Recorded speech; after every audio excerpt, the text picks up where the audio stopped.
सर्वज्ञ श्री चक्रधर स्वामी की जय। जेवण झाले ना सर्वांचे? मग आवाज का कमी एवढा? सर्वज्ञ श्री चक्रधर स्वामी की जय। आता कसं जेवल्यासारखं वाटतं की नाही? आपण बाकीच्या गप्पा मारायला किती जोरात आवाज राहतो, देवाचा जय जयकार करायला कंजूशी जय आहे की नाही? देवाचा जय जयकार करायला कधी कंजूशी नाही करायची। बघा, आज जळगाव जिल्ह्यामध्ये चाळीसगाव तालुक्यातील या चिंचखेड्या गावामध्ये आज दुसऱ्या दिवसाचं सत्र आपण घेत आहोत। परमार्ग सेवक रवींद्र पाटील, त्यांचे बंधू परमार्ग सेवक मनोज पाटील व त्यांचे कुटुंब यांच्या माध्यमातून ह्या कार्यक्रमाचं आयोजन करण्यात आलेलं आहे। छत्रपती संभाजीनगरला ते असताना यूट्यूबवरती माझे सत्संग ऐकतात, त्यातून त्यांची ओळख झाली। संभाजीनगरलाही कार्यक्रम झाले आणि त्यांची तळमळ होती की आपल्या गावांकडं सत्संग झाले पाहिजे आणि म्हणून त्यांनी तुम्हाला स्वतः येऊन भेटले। त्यांच्या तळमळीतून, त्यांच्या आयोजनातून, तुमच्या सर्वांच्या सहकार्यातून या कार्यक्रमाचं आपण आयोजन केलेलं आहे। गावागावात सत्संग, ते जी मंडळी पुढे येऊन बसा ना, डॉक्टर या इकडे या, पुढे या, तुम्ही सत्संगाचे आयोजक आहे, लांब काय बसायचं, बसा समोर बसा। कधी असं समोर बसायचं, डोळ्यात डोळा घालून बोलायचं, ऐकायचं, स्पष्ट पाहायचं, स्पष्ट ऐकायचं। ज्यांना वय आहे, हे वय झालेलं आहे, म्हातारे आहे, कंबर दुखतात, त्यांनी पाठ लावून बसलं तर ठीक आहे, तरुण मुलांना मुलींनी कशाला पाठ लावून बसायचं? काय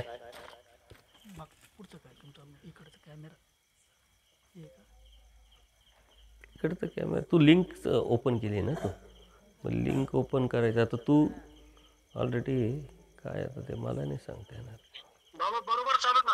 हा, दिसतंय ना तुम्हाला? दिसतंय ना? दिसतंय, अरे दिसतंय ना, विचारून घ्यायचं ना। हा, दाखव इकडे।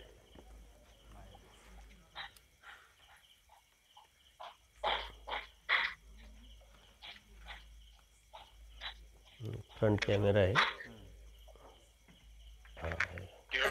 हां आता दिसतं, आता दिसतं।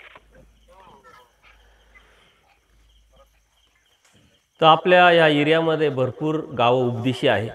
ह्या गावामध्ये तर 2-2 मंदिरं आहे। आज या कार्यक्रमाला या गावातलीच पूर्वश्रमीचे निवासी परमपूज्य बाबा, त्याचप्रमाणे आत्ता जे आश्रम सांभाळत आहे ते बाबा आलेले आहे। त्यांचं सर्वांनी टाळ्या वाजवून आपण स्वागत करू। खरं म्हणजे आपण परंपरेचे उपदेशी आहोत। आपल्या गावामध्ये 2-2 मंदिरं आहे, तुम्ही धार्मिकता सांभाळतातच, तुम्ही उपदेशी पण आहात। आणि आत्ताच मला बाबांनी सांगितलं का आपल्या गावाची खूप मोठी परंपरा आहे, अनेक महंत आचार्यगण या गावातून होऊन गेलेले आहे। त्यामुळे धर्माची ओळख तुम्हाला असायला पाहिजे, कारण आपला धर्म परंपरेने आपल्यापर्यंत आलेला आहे। ती जाणीव करून घेण्याची एक आपलं कर्तव्य आहे, समजून घेण्याची एक आपलं कर्तव्य आहे, आणि म्हणून आपण ते समजून घेतलं पाहिजे। पण सत्संगाचं आयोजन याच्यासाठी असतं की उजळणी व्हावी तत्त्वज्ञानाची।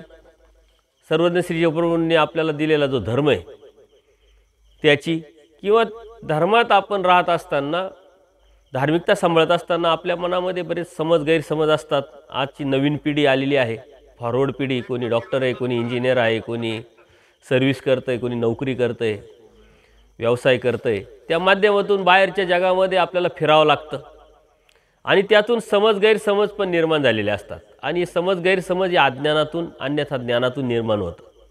म्हणून सत्संगाचं आयोजन याच्यासाठीच असतं की आपल्या मनातल्या शंका दूर व्हाव्यात, गैरसमज दूर व्हावेत, आणि निर्भेळपणे जो परमेश्वराने आपल्याला दिलेला धर्म आहे तो त्याच पद्धतीनं आपल्यापर्यंत पोचावा, शुद्ध जसा आहे तसा, तत्त्वज्ञानाच्या माध्यमातून, आचाराच्या माध्यमातून तो जर आपल्यापर्यंत पोचला तर आपण करण्याचा तो प्रयत्न करू। आता आपण उपदेशी आहोत, परंपरेचे आहोत, पण उपदेश घेणं म्हणजे काय नेमकं? उपदेश आहे काय? धर्मतत्वज्ञान काय सांगतं? अनेक लोक धार्मिकता करतात। आता तुमच्या गावामध्ये 30 ते 35% उपदेशी आहे। आता 30 ते 35% मानाने आपली संख्या खूप कमी आहे। याचं कारण काय आहे? गरज वाटत नाही धर्माची, करायचं म्हणून करायचं, अडचणी आल्या, प्रॉब्लेम्स आले, संकट आले, मग मंदिरात जायचे आणि विड्या व्हायचे, एवढंच आपल्याला धर्म माहिती. अडचण आली ना मग मंदिरात जायचं. जसं डोकं दुखलं तर डॉक्टरकडे जायचं. आपलं डोकं दुखू नये याच्यासाठी आपण कधीही विचार करत नाही आणि अगोदर त्याच्यासाठी जे करायला पाहिजे ते करत नाही. आजारी पडल्यानंतर मग डॉक्टर फिरतो. तसंच आहे, धर्मसुद्धा आपण आपल्यासाठी वापरत असतो.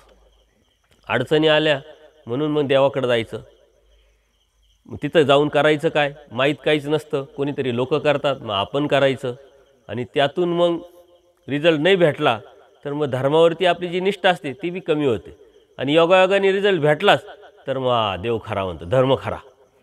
तर हे सर्व अज्ञानाचं कारण आहे. मूळ तत्त्वज्ञानात जेव्हा तुम्ही जाल तेव्हा तुमच्या लक्षात येईल की धर्म किती मोठा आहे आणि तो आपल्या ह्या जीवाच्या आत्मकल्याणासाठी, आत्महितासाठी परमेश्वराने स्वतः अवतार घेऊन आपल्यापर्यंत पोहोचवला आहे. आपलं आत्मकल्याण, आपलं हित या जीवाला कधी समजत नाही आणि जोपर्यंत त्याला समजत नाही तोपर्यंत तो धर्मालाही पण लागलेला नसतो.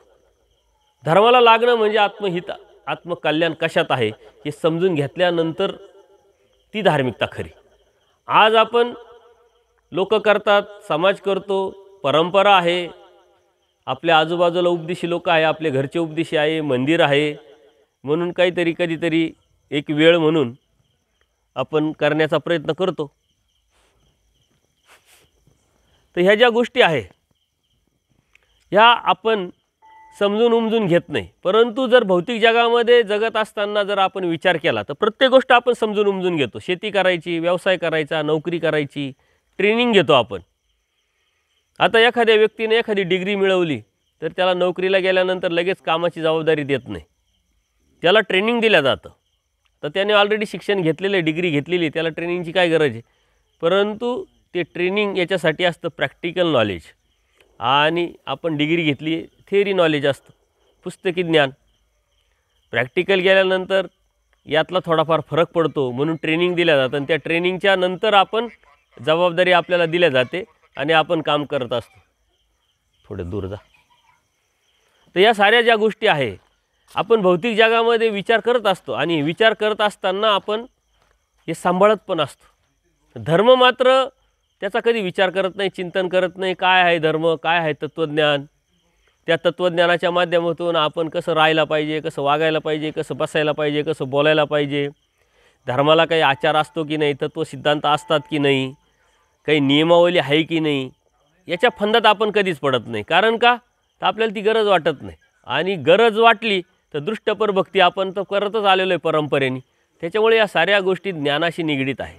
प्रत्येक गोष्ट जर ज्ञानाशी निगडीत आहे, धर्म एवढा मोठा आहे, अज्ञानाशी कसा निगडीत राहील. परमेश्वराला आपला स्वतःचा आनंद देण्याची प्रवृत्ती होते आणि तो आनंद देण्यासाठी परमेश्वर शोधणी करतात.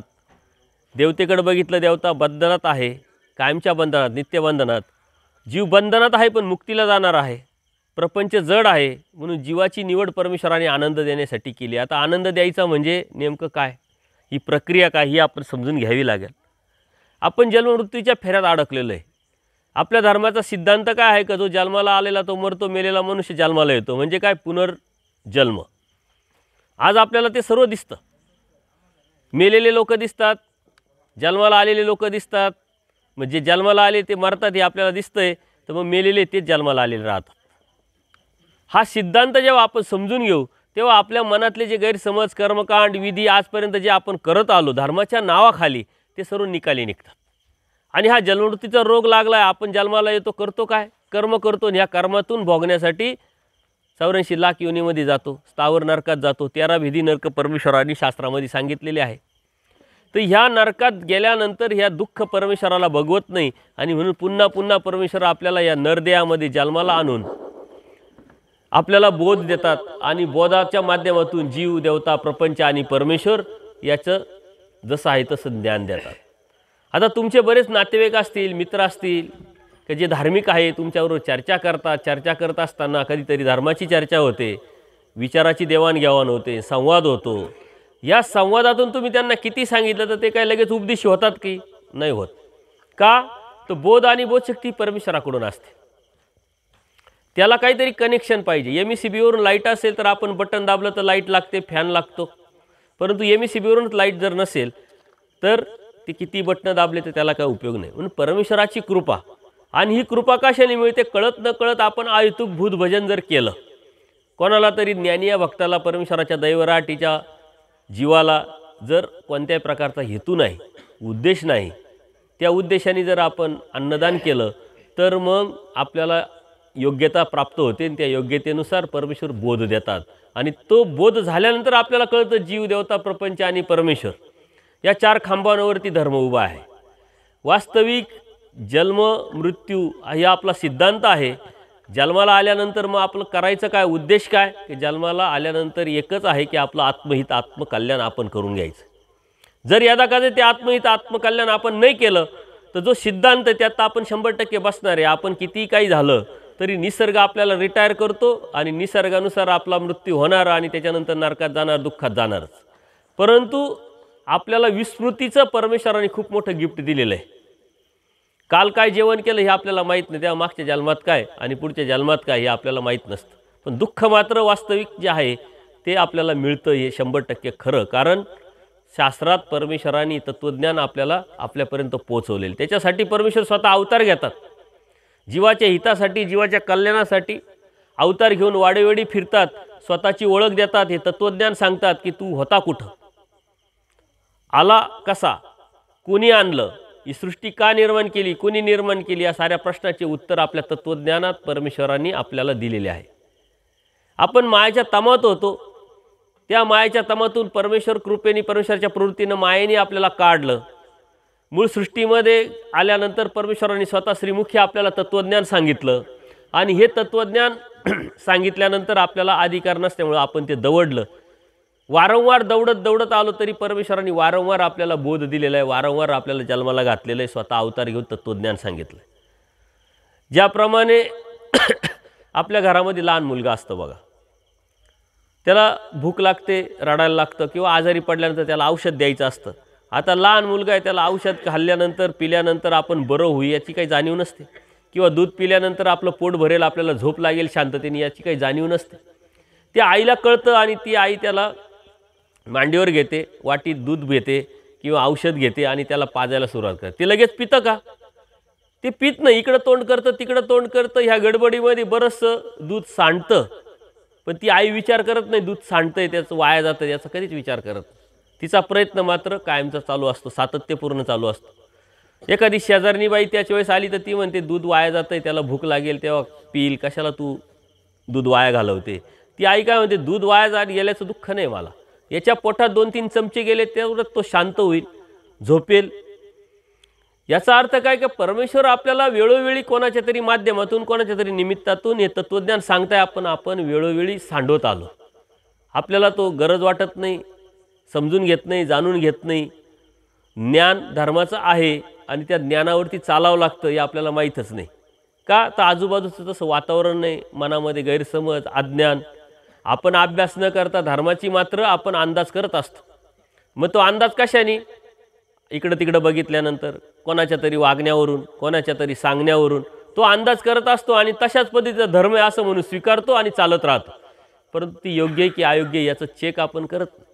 पण भौतिक जगामध्ये प्रत्येक गोष्ट चेक करतो आपण. दुकानात जातो, दुकानदारी जात असताना काही वस्तू आणताना आपण चेक करतो, ही वस्तू योग्य आहे की अयोग्य आहे, चांगली आहे का वाईट आहे, हे सारं चेक करतो जेणेकरून आपल्याला नुकसान व्हायला नको. आणि धर्म मात्र त्याच्या विरुद्धात आहे, आपण कधीच चेक करत नाही. आपल्याला आला, परंपरेने आला किंवा भीतीपोटी आपण घेतला, लोक करतात म्हणून मॉब सायकोलॉजीतून घेतला. परंतु परमेश्वराने धर्म दिला आहे आपल्या हितासाठी, आपल्या भल्यासाठी, या जलमृत्यूच्या फेऱ्यातून निघण्यासाठी. म्हणून वारंवार परमेश्वर अवतार घेतात, वारंवार सुद्धा आपल्याला या नरदेहामध्ये जन्माला आणतात आणि वारंवार परमेश्वर बोध पण देतात. परंतु आपण अज्ञानापोटी ती दौडत आलो आणि म्हणून वारंवार आपण नरकात पण जात असतो. ऐकायला येतं ना तुम्हाला? जाऊ द्या, माईक असू द्या, बंद जाऊ द्या. ते वारंवार आपण ते दौडत पण असतो. याचं कारण का? तर आपल्याला ती गरज वाटत नाही, पण परमेश्वर वारंवार देतात. पण बोध जो आहे हा बोध, आता आपण म्हणतो वारंवार देतात, मग काय टेन्शन घ्यायचं? मौज मजा करा, चंगळवाद खा प्या, मजा करा. वारंवार देवानी कॉन्ट्रॅक्ट घेतलेलंच आहे. परत परत आपल्याला जन्माला घालतील, परत परत अवतार घेतील, परत परत ज्ञान देतील. मग पाहू जेव्हा जमेल तेव्हा. परंतु ही जी संधी एका जीवाला एका सृष्टीमध्ये एकटाच प्राप्त होत असते. जर यादा कदाचित हा बोध तुम्हाला भेटला आणि तो दवडला, तो सांडवला, तर ही संधी मात्र आता दुसऱ्या सृष्टीमध्ये त्या जीवाला भेटत असते. सृष्टी अतिदीर्घ, सृष्टी काही 2 वर्षाची, 10 वर्षाची किंवा 4 लाख वर्षाची, 10 लाख वर्षाची अशी नाही आहे. 60 लाख वर्षाची चौकडी म्हणजे 32 लाख वर्षाचं कृतयुग, 16 लाख वर्षाचं त्रेतीयुग, 8 लाख वर्षाचं द्वापारयुग, 4 लाख वर्षाचं कलियुग. या 4 युगाची जर बेरीज केली तर 60 लाख वर्ष होतात. हे 60 लाख वर्षाला चौकडी म्हणतात. अशा अनेक चौकड्या मिळून एक सृष्टी तयार होते आणि ह्या सृष्टीमध्ये एका जीवाला एकदाच बोध परमेश्वर देतात. तो बोध जर दवडला तर पुढच्या सृष्टीमध्ये ती संधी प्राप्त होते. आणि सृष्टी अतिदीर्घ म्हटल्यानंतर मग आपण राहणार कुठं? आपण मेलो म्हणजे काही कुठं सुखात जाऊन आणि गपचूप बसणार आहे असं नाही आहे. आपण जे दररोजचे कर्म करतो आहे सकाळ दिवस उठल्यापासून संध्याकाळपर्यंत, त्या कर्माचं जर आपण चिंतन केलं तर ते दुःखाचंच कारण आहे. कोणाशी वाईट बोलणं, कोणाला खोटं बोलणं, कोणाचं मन दुखवणं, संसारासाठी आपण भामटेपणा करतो, खोटेपणा करतो, अनैतिकपणा करतो, पैशासाठी लालची निर्माण करतो, हे कंटिन्यू आपलं चालू असतं. प्रपंच अस्थिर सांगितलं आहे, तो अस्थिर प्रपंच स्थिरतेकडे नेण्यासाठी आपण जे कर्म करतो आहे ते दुःखाला आणि पापाला मूळ आहे. आणि म्हणून आपण 12 तासामध्ये जेवढे कर्म करतो त्यातलं जर एखादं कर्म सोडलं, का देवपूजा आहे किंवा स्मरण आहे किंवा एखादे साधू संत आले त्यांना काही अन्नदान केलं, तर ह्या कर्माव्यतिरिक्त आपले बाकीचे जे कर्म आहे सारे दुःखाला कारण आहे. आणि मग आपल्याला जर बोध आत्ता झाला आहे, तो आपण दवडला आहे आणि बोध आता पुढच्या सृष्टीत होणार आहे, तर मग मधला काळ आपला हा सारा नरकात जातो. 84 लाख योनी, कुत्रा, मांजर, डुक्कर, म्हैस, बैल, शास्त्रांनी काय सांगितले 84 लाख योनी आहे. आणि आज आपण जर डिस्कवरी चॅनल बघितलं, असे कितीतरी प्राणी आहे की आपल्याला माहीतच नाही ते प्राणी आपण कधी पाहिले नाही, कधी ऐकले नाही. आपण लिस्ट करायला घेतलं तर 200-400 प्राण्यांच्या संख्येच्या व्यतिरिक्त आपण पुढे जाऊ शकत नाही. पण शास्त्रांनी सांगितलं 84 लाख योनी आणि ही सारी नरक योनी. म्हणजे मनुष्य द्या खालील जे बी योन्या आहे, जन्म आहे, ते सारे नरक आहे. आणि इथून वरचे जे आहे ते सुखफळ आहे. मग इथून वरचे म्हणजे मनुष्य देहसुद्धा सुखफळात मोडतो. पण कधी? आपल्यामध्ये दोन्ही ही सामुग्री असतात, संत सामुग्री, असंत म्हणजे चांगलं आणि वाईट. मी चांगलंही बोलू शकतो, भांडण झालं तर वाईटही भांडणही करू शकतो, प्रत्येकामध्ये असतं. आता तुम्ही ज्याच्या संगतीत जाल ते डेव्हलप होईल. चांगल्याच्या संगतीत जाल चांगलं डेव्हलप होईल, वाईटाच्या संगतीत जाल वाईट डेव्हलप होईल. जे डेव्हलप तुम्ही करणार, जे तुम्हाला प्रगतीला नेणार आहे, त्यातून तुमचं कर्म आणि त्या कर्मातून तुमची प्राप्ती ठरते. परंतु आपण समाजात राहत असताना, प्रपंच करत असताना आपण आपलं जर चिंतन केलं, अवलोकन केलं, तर आपल्या लक्षात येईल की आपण जोडतोय काय. आणि याची जाणीव होणं म्हणजे आत्मकल्याणाची आणि आत्महिताशी ते निगडीत आहे. त्याची जाणीव होणं म्हणजे धार्मिकता. आता जगामध्ये असा कोणता प्राणी नाही का तो धार्मिकता करत नाही. प्रत्येक जीव धार्मिकता करतो. कोण कोणाची भक्ती करतो, कोण कोणाची भक्ती करतो. आणि आजकाल तर ट्रेंड निघाला आहे, मोठ्या मोठ्या संस्था निर्माण करायच्या, तत्त्वज्ञानाची तोडमोड करायची, एक सिस्टम बसवायची, गावोगावी जायचं, सत्संग घ्यायचे, सत्संग भवन तयार करायचे आणि एकदम दिखावा उपाधीसारखं खूप मोठं काही गोष्टी तयार करायच्या, लोकांना आकर्षित करायचं. आणि धर्माच्या नावाखाली बाजार मांडलेला आहे. प्रत्येक गावामध्ये, प्रत्येक जिल्ह्यामध्ये, तालुक्यामध्ये असे दुकानदाऱ्या तुम्हाला दिसतील. परंतु धर्म काय आहे?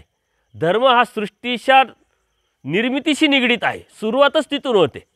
परंतु यांना जर प्रश्न विचारले तर एका प्रश्नाचं उत्तर त्यांना देता येणार नाही. सृष्टी कोणी निर्माण केली, का निर्माण केली, जन्माच्या अगोदर हा जीव होता कुठं, या देवता कोण आहे, परमेश्वर कोण आहे, प्रपंच काय आहे, याचं काही उत्तर देता येणार नाही. पण जेव्हा मुळात जाल तेव्हा तुमच्या लक्षात येईल की तत्त्वज्ञान किती मोठं आहे. धर्म हा एक समुद्र आहे आणि त्या समुद्रातून आपण थोडंसं जरी वेचलं तरी आपल्या जीवाचं हित आणि भलं होऊ शकतं. म्हणून धर्म हा आपल्या हिताशी, आपल्या आत्मकल्याणाशी निगडीत आहे. जन्मवृत्तीचा आपल्याला रोग लागलेला आहे, त्या रोगातून निघण्यासाठी धार्मिकता करण्याची गरज आहे. वास्तविक धार्मिकता ही फक्त आणि फक्त जन्मवृत्तीच्या फेऱ्यातून निघण्यासाठी करायची आहे, परमेश्वराच्या प्राप्तीसाठी करायची आहे. सांसारिक सुख मिळवण्यासाठी धार्मिकता करावी लागत नाही. सांसारिक फळं मिळवण्यासाठी, सुख मिळवण्यासाठी, अन्न वस्त्र निवारा आहे, ज्या आपल्या गरजा आहे त्या भागवण्यासाठी आपल्याला काम करावं लागतं. नोकरी करावं लागते, व्यवसाय करावा लागतं, शेती करावं लागते, त्यातून पैसा भेटतो, त्यातून ते प्राप्त करता येतं. त्याचा धर्माचा अर्थार्थी संबंध नाही. पण आपण आपल्या सांसारिक जीवन जगत असताना त्यातले सुख मिळवण्यासाठी धर्माला आपण निगडीत करून टाकलेलं, म्हणून धर्माला आपण वापरतो. अडचण आली, प्रॉब्लेम आले, संकट आले, मंदिरात जाणं, स्मरण करणं, साधू संतांना बोलवणं, पारायण करणं, म्हणजे धर्माला आपण अप्रत्यक्षरित्या वापरत असतो. पण धर्म आपल्या जीवनाशी निगडीत आहे. आपलं जे जीवन सुंदर आहे ते अधिक सुंदर करण्याशी निगडीत आहे. म्हणून परमेश्वराने हे तत्त्वज्ञान आपल्याला खूप सुंदरपणे सांगितलेलं आहे. अंदाजाने आपण धार्मिकता जर करत असेल, अंदाजाने काम करतो का, अंदाजाने आपण व्यवसाय करतो का, नोकरी करतो का, शेती करतो का, नाही, ते ज्ञानातून करतो. तसं धार्मिकतासुद्धा अंदाजाने करायची नसते, तीसुद्धा ज्ञानातूनच करायची असते. आणि अंदाजाने केलं तर त्याचे जे साईड इफेक्ट आहे ते पण होणारं, नुकसानही होणारं. नुकसान हे खूप मोठं आहे, जे कधीही भरून न निघणार आहे. म्हणून आता बरेच दृष्टांत आपण सांगत असतो. यूट्यूबवरती आपले सत्संग चालू असतात, ते तुम्ही जर ऐकले असतील तर बरेचसे दृष्टांत हे तुम्ही कधीतरी केव्हा तरी कुठंतरी ऐकलेले असतात. वज्रकिटकीचा दृष्टांत परमेश्वराने सांगितलेला आहे की हा वज्रकिटकीचा रोग लागलेला आहे. आतल्या आतड्याला त्याला खाज येते आणि खाज आल्यानंतर तो डॉक्टरकडे जातो. आता तो जो डॉक्टर आहे त्या डॉक्टरला माहीत असतं हा याला रोग काय झालेला आहे, पण औषध कोणतं द्यायचं हेच माहीत नसतं. जीव हा अनादि अविद्युक्त असल्यामुळे अज्ञान आहे. मग तो डॉक्टर असो, इंजिनियर असो, नाहीतर आणखीन कितीही उच्च शिक्षित असो, त्याच्या ज्ञानाला लिमिटेशन आहे, मर्यादा आहे. सर्व ज्ञानयुक्त कुणीच नाही, फक्त आणि फक्त परमेश्वरच आहे. त्याच्यामुळे मला काहीतरी येतं आहे तर काहीतरी येत नाही, तुम्हाला काहीतरी येतं आहे तर काहीतरी येत नाही. त्याच्यामुळे मर्यादा आहे. त्या डॉक्टरला रोग माहीत होता, पण आजार आहे कोणता आहे त्याच्या लक्षात आलं, पण याच्यावर आता औषध कोणतं द्यायचं हे माहीत नाही. आता असं कसं सांगून चालेल की मला औषध माहीत नाही, रोग तर माहीत झाला आहे, इज्जतीचा फालुदा होऊन जाईल. मग त्यांनी काय करायचं, तो गुपचूप थोडी बसतोय, तो डॉक्टर औषध देतो. सकाळी गोळ्या, दुपारी गोळ्या, संध्याकाळी गोळ्या. या औषध दिल्यानंतर पथ्य पण सांगतो, असं करा, तसं करा, तसं करा. आता त्या ड्रॉगांवरती तर औषधच नाही तर रिझल्ट कसा भेटणार, ते अंदाजाने दिलेलं आहे. आता तो आल्यानंतर त्या गोळ्या औषधं घेतो, पण त्याचा काही आजार बरा होत नाही. आता मग तो काय करतो, आपण काय करतो, सर्वसाधारण विचार की अरे या डॉक्टरकडे गेलो, आपल्याला काही गुण आला नाही. मग आपल्याला सल्ले देणारे भरपूर राहतात. अरे त्या डॉक्टरकडे जा, ह्या डॉक्टरकडे जा, तो लय भारी डॉक्टर, त्याचा 100% गुण येतो. आणि मग आपण IQ ज्ञानावरती त्या दुसऱ्या डॉक्टरकडे जातो. आता दुसऱ्या डॉक्टरकडे गेल्यानंतर तो बी बघतो, त्याला आजारच लक्षात येत नाही का हा कोणता आजार आहे. त्या आजार जर त्याला माहीत असता तर त्याला औषध माहिती आहे त्या आजाराचं, परंतु आजाराचं निदान करता आलं नाही. असं बऱ्याच वेळा होतं बघा. पेशंट अचानक आपल्याला निरोप येतो आपल्या मित्राचा, नातेवाईकाचा, कालच आपल्याला भेटलेला असतो, मोबाईलवर बोललेला असतो, आणि तो मेला किंवा सरला याचा निरोप येतो. आपण म्हणतो अरे कसं काय अचानक झालं, कालच भेटलो. नाही म्हणे आजारी झाला होता. मग आजारी झाला तर मग काय, दवाखान्यात नेलं म्हणे, टेस्ट केल्या बऱ्याचशा, पण डॉक्टरला कळालंच नाही का याला आजार कोणता आहे. ट्रीटमेंट चुकली किंवा आजार कोणता आहे योग्य औषध न देता आलं, तो दगावला. असे बरेच अनुभव आपण ऐकत असतो. आता पहिल्या डॉक्टरला आजार माहीत होता तर औषध माहीत नव्हतं, दुसऱ्या डॉक्टरला औषध माहिती तर आजारच माहीत नाही, त्यांनी अंदाजाने गोळ्या औषधं दिल्या. आता 4, 8, 10 दिवस गोळ्या औषधं खाल्लाय. कामाचा माणूस घरात पडल्यानंतर गुपचूप बसता का घरचे लोक, आणि त्या कामाचा माणूस हा घरात असा बसला तर कसं काय व्हायचं. मग ते काय करतात, 2 पैसे जास्त जाऊ द्या, आपण जरा शहरात जाऊ, मग 40गावला जाऊ, जळगावला जाऊ, MD डॉक्टरकडे जाऊ, भारी डॉक्टरकडे जाऊ. मग भारी डॉक्टरकडे गेल्यानंतर तो भारी डॉक्टर मात्र लगेच गोळ्या औषध देत नाही. तो काय करतो, तुमचं निदान करावं लागेल, तुमचं आजार काय आहे हे बघावं लागेल मला. मग तो टेस्ट करतो, MRI काढतो, एक्सरे करतो, रक्त चेक करतो, लघवी चेक करतो, काय चेक करायचं तेवढं करतो, सारे रिपोर्ट येऊ देतो. तो म्हणतो घाई करू नका, 2 दिवस एवढे दिवस गेले, 2 दिवसांनी काय फरक पडणार. मग सारे रिपोर्ट आल्यानंतर त्याच्या लक्षात येतं की याला वज्रकिटकीचा रोग लागलेला आहे. आता ह्या वज्रकिटकीवरती कोणतं औषध आहे, हे औषध आहे. त्याला आता पक्का आजार माहीत झाला, त्याला त्याच्यावरचं औषधही माहीत झालं, त्याला निदान झालं की याला नेमका आजार काय झालेला आहे. मग तो बरोबर जो रोग तोच औषध, जोची रोग तेची औषध, रिझल्ट लगेच भेटणार. तसं आपण जी भक्ती करतोय ही कोणती आणि कशासाठी माहीत नाही. अन्य लोक भक्ती करतात, का करायची माहीत नाही. याची भक्ती कर, त्याची भक्ती कर, यातून हे भेटेल का, त्यातून ते भेटेल का, सारा अंदाजाने चालू आहे. या अंदाजाने करत असताना मात्र कर्म तर आपण जोडत राहतो. जसं पहिल्या डॉक्टरने अंदाजाने औषध दिले, दुसऱ्या डॉक्टरने अंदाजाने औषध दिले, ते औषधं घेतले, आता त्याचे साईड इफेक्ट होणार नाही का, त्याचा काहीतरी प्रॉब्लेम येणारच ना शरीरावरती. तसं आपण भक्ती करतोय, का करतो, कशासाठी करतो, कोणाची करायची, त्याची ओळख आहे की नाही, फायदा काय तोटा काय माहीत नाही, पण धार्मिकता करतो. असा प्रत्येक माणूस धार्मिकता करतो. तुमच्या गावात एक माणूस शोधून दाखवा की जो धार्मिकताच करत नाही. कोणाची तरी कुठं तरी कशी तरी त्याच्यावरती त्याची श्रद्धा असते आणि तो धार्मिकता करतोच. आणि मग ती अंदाजाने करत असल्यामुळे ते कर्म तर होत राहतात आणि कर्मातून अधिक तो नरक होत राहतो. कर्मानी बंदिनी मनुष्यलोक, या कर्मामध्ये हा जीव बांधला गेलेला आहे. मागच्या कर्मावरती आज आपण जगतो, आजच्या कर्माने उद्याचं जीवन आपण तयार करत असतो. जसं महिनाभर काम केलं तर पगार भेटतो, अगोदर पगार, नंतर काम करणारी आजपर्यंत नोकरी नाही आहे आणि कंपनी नाही आहे. शेती पहिले करावी लागते, फळ आणावं लागतं, मार्केटमध्ये विकावं लागतं आणि मग तो व्यापारी 4 दिवसांनी 10 दिवसांनी पैसे देतो आपल्याला. हा आपला अनुभव आहे. अगोदर कधी देतो का एखादा व्यापारी आला आहे का की तुम्हाला मका केला आहे ना तुम्ही, चला मक्याचे ॲडव्हान्स पैसे मका आल्यानंतर द्या, असं कधीच होत नाही. पहिले पेरावं लागतं, नंतर उगवतं. तसं कर्म आपण पूर्वजन्मात केलेले, त्या कर्माने आज आपण जगतोय, आजच्या कर्माने उद्याचं जीवन आपण तयार करतोय. आणि ह्या कर्मामध्ये मनुष्य अडकलेला आहे. गाय असते खुट्याला बांधल्यानंतर ती सुटण्यासाठी जशी फिरते, तसं आपण सुद्धा या जन्मतीच्या फेऱ्यातून निघण्यासाठी धार्मिकता करतोय, फिरतोय कर्माच्या आजूबाजूला, परंतु ती अधिक बांधल्या जातं, तिचा पाश आवळल्या जातो, मरण्याची शक्यता असते. तसं आपण अधिक नरक जोडत राहतो. म्हणून ज्ञानयुक्त धार्मिकता करणं हे अत्यंत गरजेचं आहे. आणि ही करत असतानाच आपल्याला नेमकी भक्ती कोणती, आपण उपदेश घेतला आहे म्हणजे काय, अन्य लोक इतर देवीदेवतेची भक्ती करतात, त्या देवी देवता कोण आहे, त्यांची भक्ती त्यातून त्यांना केली तर त्यांना काय फायदा होणार आहे, काय तोटा होणार आहे. आणि आपणही स्वामी श्री चक्रधरांची भक्ती करतोय, श्रीकृष्ण महाराजांची भक्ती करतोय, तर आपल्याला काय फायदा तोटा होणार आहे, याचा विचार, याचं चिंतन आपल्याला करावं लागणार आहे. आणि मुळातच जीव अनादि अविद्युक्त असल्यामुळे अज्ञान प्रत्येक जीवामध्ये असतं. अर्जुन देवामध्ये सुद्धा हे अज्ञान होतं. अर्जुन देवाला सुद्धा माहीत नव्हतं का परमेश्वर कोण, देवता कोण. पण अर्जुन देवाला सर्व परमेश्वरांनी स्वतः विश्वरूप दाखवलं श्रीकृष्ण महाराजांनी.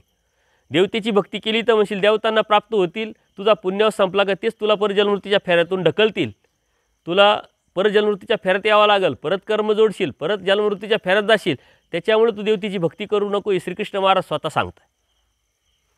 मग काय करतो, अनन्य भावे मला शरण आहे.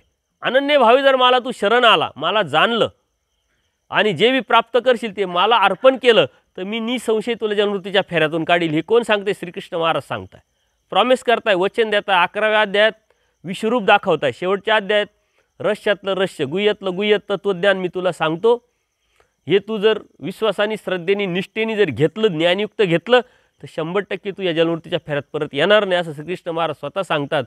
फक्त मला शरण आहे, माझीच भक्ती कर, मलाच जाण, मला जाणण्याव्यतिरिक्त तुला काही करण्याची गरज नाही आहे. अनन्य भावी शरण आल्यानंतर मी तुला निसंशय या जन्मवृत्तीच्या फेऱ्यातून काढील, असं श्रीकृष्ण महाराज छाती ठोकपणे श्रीमद भगवद्गीतेमध्ये सांगतात.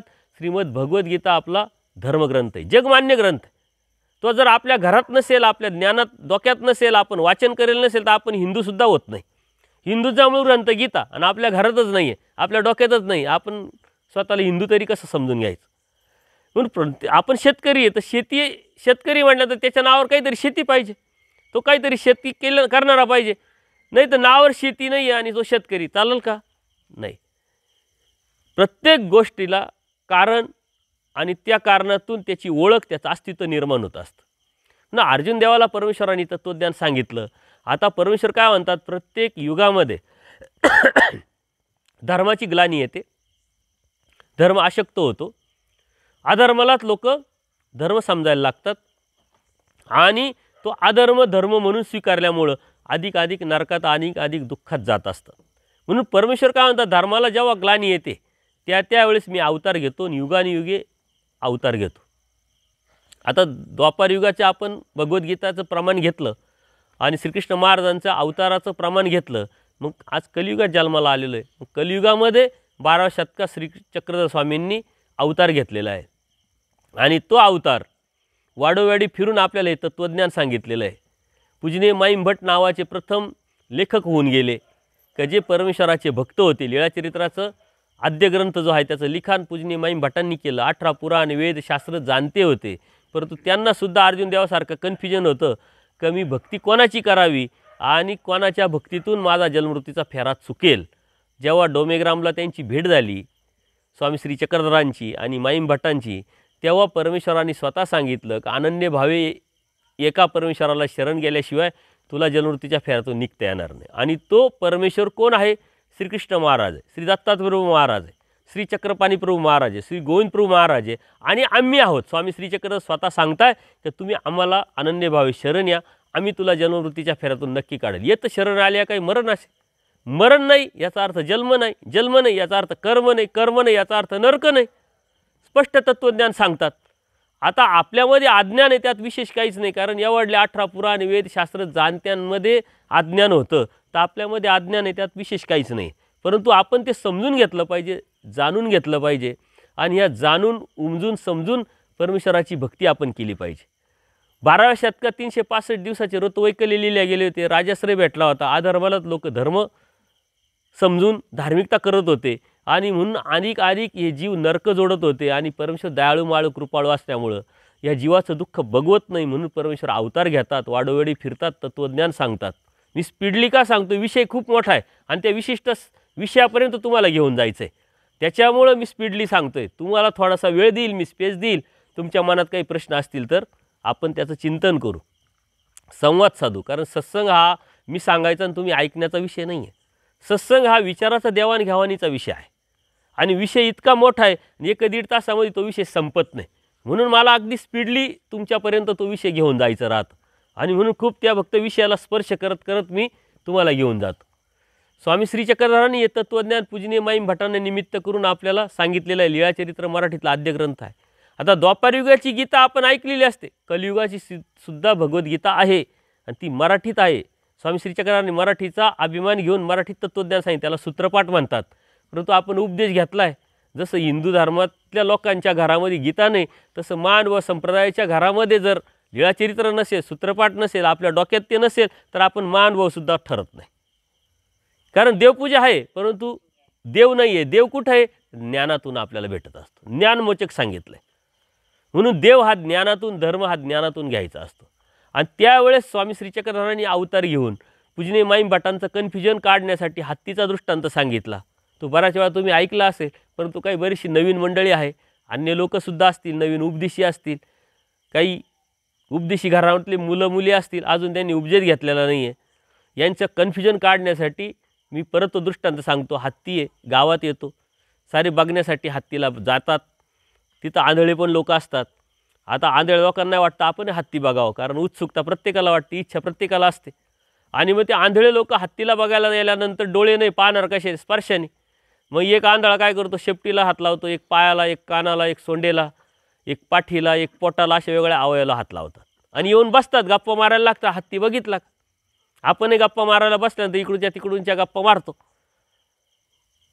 ज्यांनी शेपटीला हात लावला तो हत्ती खराट्यासारखा आहे, ज्यांनी पायाला हात लावला तो हत्ती खांबासारखा आहे, ज्यांनी कानाला हात लावला तो हत्ती सुपासारखा आहे, ज्यांनी पाठीला हात लावला तो हत्ती पोत्यासारखा आहे, भिंतीसारखा आहे, ज्यांनी पोटाला हात लावला तो हत्ती पोत्यासारखा आहे, ज्यांनी सोंडेला हात लावला तो हत्ती मुसळासारखा आहे. आता एकाचा एक विचार येत नाही, कारण प्रत्येकाने वेगळ्या अवयवाला हात लावला आहे, प्रत्येकजण वेगळ्या ठिकाणी पोचला आहे. याचं त्याला मान्य नाही, त्याचं त्याला मान्य नाही. आणि मान्य तरी करणार कसं? मी जिथपर्यंत पोचले तेच मला मान्य करेल ना. मी जिथं मला ज्याचा अनुभव आहे तेच मी खरं समजेल. त्याच्यामुळं त्यांच्यामध्ये वाद होतो आणि हा वाद एक डोळस मनुष्य ऐकतो आणि तो बघतो की यांचं का भांडण होतं आहे. दररोज तर चांगले गप्पा मारत बसतात, आज का भांडताय? तो सर्व ऐकल्यानंतर तो म्हणतो, अरे या हत्तीचे एक एक अवयव आहे, हे एकत्र येतील तेव्हा हत्ती तयार होईल. स्वामी श्री चक्रधरांनी पूजनीय माईम भटांना हा दृष्टांत का सांगितला? का तू ज्या देवी देवतेची भक्ती करतोय, ज्यांना तू शरण जातोय, त्या परमेश्वराची एक एक शक्ती आहे. या शक्तीच्या पलीकडे जी महाशक्ती, तो म्हणजे परमेश्वर आहे, तो म्हणजे मी आहे. मला अनन्य भावे शरण ये, तर मी तुला जन्ममृत्यूच्या फेऱ्यातून काढील.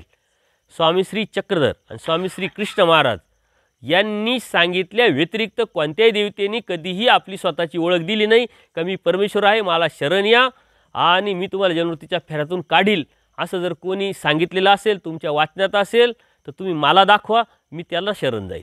कारण आत्मकल्याण करून घ्यायचे, आत्महित आपल्याला करून घ्यायचे. परंतु माझ्या वाचनात, माझ्या अभ्यासाच्या माध्यमातून असं कोणत्याही देवतेने अवतार घेऊन तत्त्वज्ञान सांगितलं नाही आणि तत्त्वज्ञानातून स्वतःची ओळख दिली नाही. ती फक्त श्रीकृष्ण महाराजांनी सांगितलं, स्वामी श्री चक्रधरांनी सांगितलं. आता तुम्ही म्हणाल श्रीकृष्ण महाराजांची भक्ती ठीक आहे, व जगमान्य अवतार आहे, पण स्वामी श्री चक्रधर हे श्रीकृष्ण महाराजच कसे काय? तर अनेक अशा लीळा आहे. ज्यावेळेस 12व्या शतकात स्वामी श्री चक्रधर कुत्र्यांना बघून घ्या, नंतर आपण सत्संग घेऊ. घ्या, पाहून घ्या. साऱ्या बाया लगेच टन करून पाहायला लागल्या. आपल्याला काय चाललंय आपल्याला त्याचं भान नाही, लक्षात नाही येत. त्याच्यामुळं आपलं आजपर्यंत अनंत जन्म गेले, अनंत सृष्ट्या गेलेल्या आहे आणि ही बी जाण्याची शक्यता आहे. तुमचा जास्त वेळ घेणार नाही, लक्ष केंद्रित करा. कुठपर्यंत आलो होतो आपण? नाही तर मी सांगतोय आणि तुम्ही बाबाचं आता कधी आवरल, थंडी वाजली, झोपायचं आहे, मालिका पाहायची आहे, मोबाईल बघायचा आहे, व्हॉट्सअप, फेसबुक याच्यामध्ये एवढं अडकून गेलो आहे का आपल्याला दुसरं काही सुचत नाही. परंतु ते आपल्या अहिताचं कारण आहे, आपल्या नाशाचं कारण आहे, आपल्या लक्षात येत नाही. कुठपर्यंत आलो होतो? हां, स्वामी श्री चक्रधर हे श्रीकृष्ण महाराज कसे? श्रीकृष्ण महाराज हे तर जगमान्य अवतार आहे. भगवद्गीतेसारखे तत्त्वज्ञान सांगितले, आम्ही मान्य करू देवा. परंतु कलियुगामध्ये स्वामी श्री चक्रधर हेच परमेश्वर कसे काय? कारण अनेक लोक सांगतात आमचा देव खरा ना, आमचा देव खरा ना, आमचंच खरं ना, आमचंच खरं. परंतु या खरेपणाला प्रमाण लागतं की नाही? बाप दाखवणे तर श्राद्ध करा आपण म्हणतो की नाही कर्मराटीमध्ये, प्रमाण पाहिजे. नाही तर कशाला काय चिटकवलं तर चालेल का? स्वामी श्री चक्रधर ज्यावेळेस भ्रमण करत असताना महाराष्ट्रामध्ये ज्या ज्या ठिकाणी गेले त्या त्या ठिकाणी असे काही ठिकाणं होते की द्वापारयुगात श्रीकृष्ण महाराज तिथं आलेले होते. आणि मग श्रीकृष्ण महाराज स्वामी श्री चक्रधर असल्यामुळं त्यांनी सांगितलं की द्वापारयुगात आम्ही इथं आलो होतो. अमरावतीचं स्थान आहे माता खिडकी म्हणून. रुक्मिणी मातेला त्यांनी जे श्रीकृष्ण महाराजांनी घेऊन गेले तर ते स्थान आहे. स्वामी श्री चक्रधर गेल्यानंतर त्यांनी सांगितलं की द्वापारयुगात आम्ही इथं आलो होतो, रुक्मिणी मातेला इथूनच नेलं होतं. चांगदेव हरताळा जळगावच्याच हायवेवरती आहे ना, त्या चांगदेव हरताळ्याला गेल्यानंतर स्वामी श्री चक्रधरांनी सांगितलं की ज्यावेळेस आम्ही रुक्मिणीला घेऊन अमरावतीवरून निघालो त्यावेळेस इथं मुक्काम झाला होता. जाळीच्या देवाला तुम्ही गेले असतील, ते सावळाद्वार आहे ना खालचं स्थान, त्या स्थानावरती स्वामी श्री चक्रधर गेल्यानंतर बाईसांचे भाचे तिथं राहायचे. बाईसांनी निरोप दिला का देवाला घेऊन आम्ही ह्या चांगदेव हरताळ्यावरून तिकडं चालले होते देव. निरोप दिला का आम्ही येतोय देवाला घेऊन. मग आता ते धार्मिक असल्यामुळे त्यांनी काय केलं की देवाची मिरवणुकीची तयारी केली. साऱ्या गावामध्ये गुड्या उभारल्या, रांगोळ्या काढल्या आणि मग देव आल्यानंतर एक सजवलेला घोडा वेशीवरती नेऊन ठेवला आणि देव आल्यानंतर त्या घोड्यावरती देवाला आसनस्थ करायला बसायला लावलं आणि मिरवणूक निघाली. आता त्या देवाबरोबर एल्लाईसा नावाचे एक स्थूल अशा भक्त होत्या. स्थूल म्हणजे थोडंसं वजन जास्त वाढलेलं होतं, चालून चालून त्या थकलेल्या होत्या. देवाने त्यांना काय सांगितलं का बसा बाई तुम्ही पण आमच्या पाठीमाग घोड्यावरती. आता त्यांना वाटलं की देवाने सांगितलं आता नाही कसं म्हणावं आणि देवाच्या पाठीमाग बसावं तरी कसं काय, त्या लाजल्या. मग आता करायचं काय त्याच्यावरती उपाय म्हणून काय केलं त्यांनी, घोड्यावरती हात ठेवला आणि देवाला म्हटले देवा आम्ही बसल्यासारखं नाही का म्हणे. तुम्ही म्हटले आम्ही बसल्यासारखंच आहे. आता आपण म्हणतो ना जाऊ द्या घेतल्यासारखंच आहे, बोलल्यासारखंच आहे, सांगितल्यासारखंच आहे, असं करतो की नाही, एक प्रोसेस करतो. तर देवाने ते सांगितलं तुम्ही उद्धव देवासारखं केलं म्हणे. आता ते सर्व ऐकलं बाईसांनी. तिथं गेल्यानंतर सर्व पूजा अवसर झाला, देवाचं जेवण वगैरे झालं, सर्व उपहार झाल्यानंतर बाईसांनी विचारलं का देवा तुम्ही मगाशी म्हटले होते उद्धव देवासारखं. म्हणली काय भानगड आहे म्हणे. बाई उद्धव देव आणि आम्ही ज्यावेळेस राज्य करत होतो द्वापारयुगामध्ये तर त्या कुजबा नावाची एक भक्त होती. त्या कुजबेने आम्हाला घरी बोलवलं, तिच्या घरी बोलवलं आणि उद्धव देवाला बोलवलं, मलाही बोलवलं. मग आम्ही गेलो. गेल्यानंतर आता त्या कुजबा मातेला काही बोध नव्हता की हे परमेश्वर आहे आणि ही जीव आहे असा काही बोध नाही. कारण ज्याला बोध नाही तो सारखेच समजतो. पण आपल्याला बोध आहे, मग आपण काय समजतो नाही परमेश्वर वेगळा, जीव वेगळा, देवता वेगळा, प्रपंच वेगळा. ज्याला बोध आहे तोच समजतो, ज्याला बोध नाही तो म्हणतो सारखेच आहे, सारखेच म्हणतो. बाकी भौतिक जगामध्ये सारखेपणा तो कुठंच पाहत नाही. तर त्या कुजबेनी म्हणे आम्हाला बोलवलं, 2 आसन केले. 2 आसन केल्यानंतर मी माझ्या आसनावर जाऊन बसलो आणि आम्ही म्हटलं उद्धव देवाला बसा तुमच्या आसनावर. आता उद्धव देव हे प्रेमी भक्त असल्यामुळं ते म्हटले देवाच्या बराबरीला आम्ही कसं काय बसणार. मग आता देवाने सांगितलं टाळता येत नाही आणि देवाच्या बराबरीला बसता येत नाही. मग त्यांनी असंच केलं होतं म्हणे. ते गेले, त्यांच्या आसनावर हात ठेवला आणि माझ्या श्रीचरणावर येऊन बसले म्हणे देवा आम्ही बसल्यासारखं नाही आहे का. तसंच म्हणे एल्लाईसांनी केलं. हे कोण सांगतंय? स्वामी श्री चक्रधर सांगताय, द्वापारयुगाची लीळा सांगताय, आठवण सांगताय. स्वामी श्री चक्रधर हे श्रीकृष्ण महाराज कसे याचे लीळा चरित्रामध्ये अनेक दाखले. मेकर स्थान आहे तिथं. गोकुळाष्टमीच्या दिवशी स्वामी श्री चक्रधर गेले. त्या साऱ्या बोने बाया होत्या म्हणे गोकुळाष्टमी साजरी करायची. आणि साजरी करत असताना मग त्यांनी माती आणली, त्याची चिखल केला. म्हणे कशासाठी देव विचारताय? म्हणे देवा तुम्हाला माहीत नाही. म्हणे काय? म्हणे आज गोकुळाष्टमी. म्हणे गोकुळाष्टमीचा आणि मातीचा काय संबंध? म्हणे आता आम्ही या मातीतूनच देवकी करू, यशोदा करू, नंद करू, श्रीकृष्ण महाराज करू आणि आम्ही गोकुळाष्टमी साजरी करू. म्हणे बाई श्रीकृष्ण काय मातीचे होते काय? तुम्ही व्हा म्हणे यशोदा माता, आम्ही होतो श्रीकृष्ण. स्वामी श्रीचक्रधरांनी त्यावेळेस बाळ स्वतःचं स्वरूप श्रीकृष्ण महाराजांचं तिथं त्यांना दाखवलं. ह्या लीळा आहे. ह्या लीळेच्या माध्यमातून आपण प्रमाणाच्या माध्यमातून स्वामी श्रीचक्रधरांना श्रीकृष्ण महाराज म्हणतो आणि म्हणून पंचकृष्ण अवतार आपण समजतो. स्वामी श्रीचक्रधरांनी म्हणजे स्वतः परमेश्वराने आपल्याला सांगितलेलं आहे. आता अन्य लोक हे काही समजत नाही. अन्य लोक म्हणतात सारे सारखेच आहे, सारे सारखेच आहे. पण भाऊ त्यांना विचारलं सरपंच आणि आमदार सारखाच आहे का? म्हणले नाही. असं कसं काय? आमदार तालुक्याचा असतो, सरपंच गावाचा असतो. म्हटले मग आमदार आणि खासदार सारखाच असतो? असं नाही म्हणे. खासदार जिल्ह्याचा असतो, आमदार तालुक्याचा असतो. सगळी का वर्गीकरण? पोलीस आणि PSI सारखं आहे का? नाही. मुख्यमंत्री आमदार मंत्री सारखेच आहे का? नाही. सारे वेगवेगळे, माणसं वेगळे, पदं वेगळे, नोकऱ्या वेगळ्या, कामं वेगळे, व्यवसाय वेगळे, पिकं वेगळे, सगळे वेगळे वेगळे समाज. धर्मामध्ये मात्र सारे एकच. का? तर तो बोध नाही आणि त्यांची बुद्धीची ताकद नाही. कारण बुद्धी धर्म हा बुद्धीशी घ्यायचा असतो, बुद्धीतून घ्यायचा असतो, ज्ञानातून घ्यायचा असतो, शास्त्रातून घ्यायचा असतो. आणि ही ताकद नसल्यामुळं आपण सारे एकच समजतो. पण ज्याला बोध झालेला आहे, जे मानव सांप्रदायिक आहे, त्यांना हे समजलेलं आहे जीव वेगळा आहे, देवता वेगळा आहे, प्रपंच वेगळा आहे आणि परमेश्वर वेगळा आहे. आता ही भक्ती अनन्य भावे करायची असते, एकनिष्ठ भक्ती करायची असते. परमेश्वर काय म्हणतात? एकनिष्ठपणे मला शरण या, तर मी तुम्हाला जन्ममृत्यूच्या फेऱ्यातून काढील.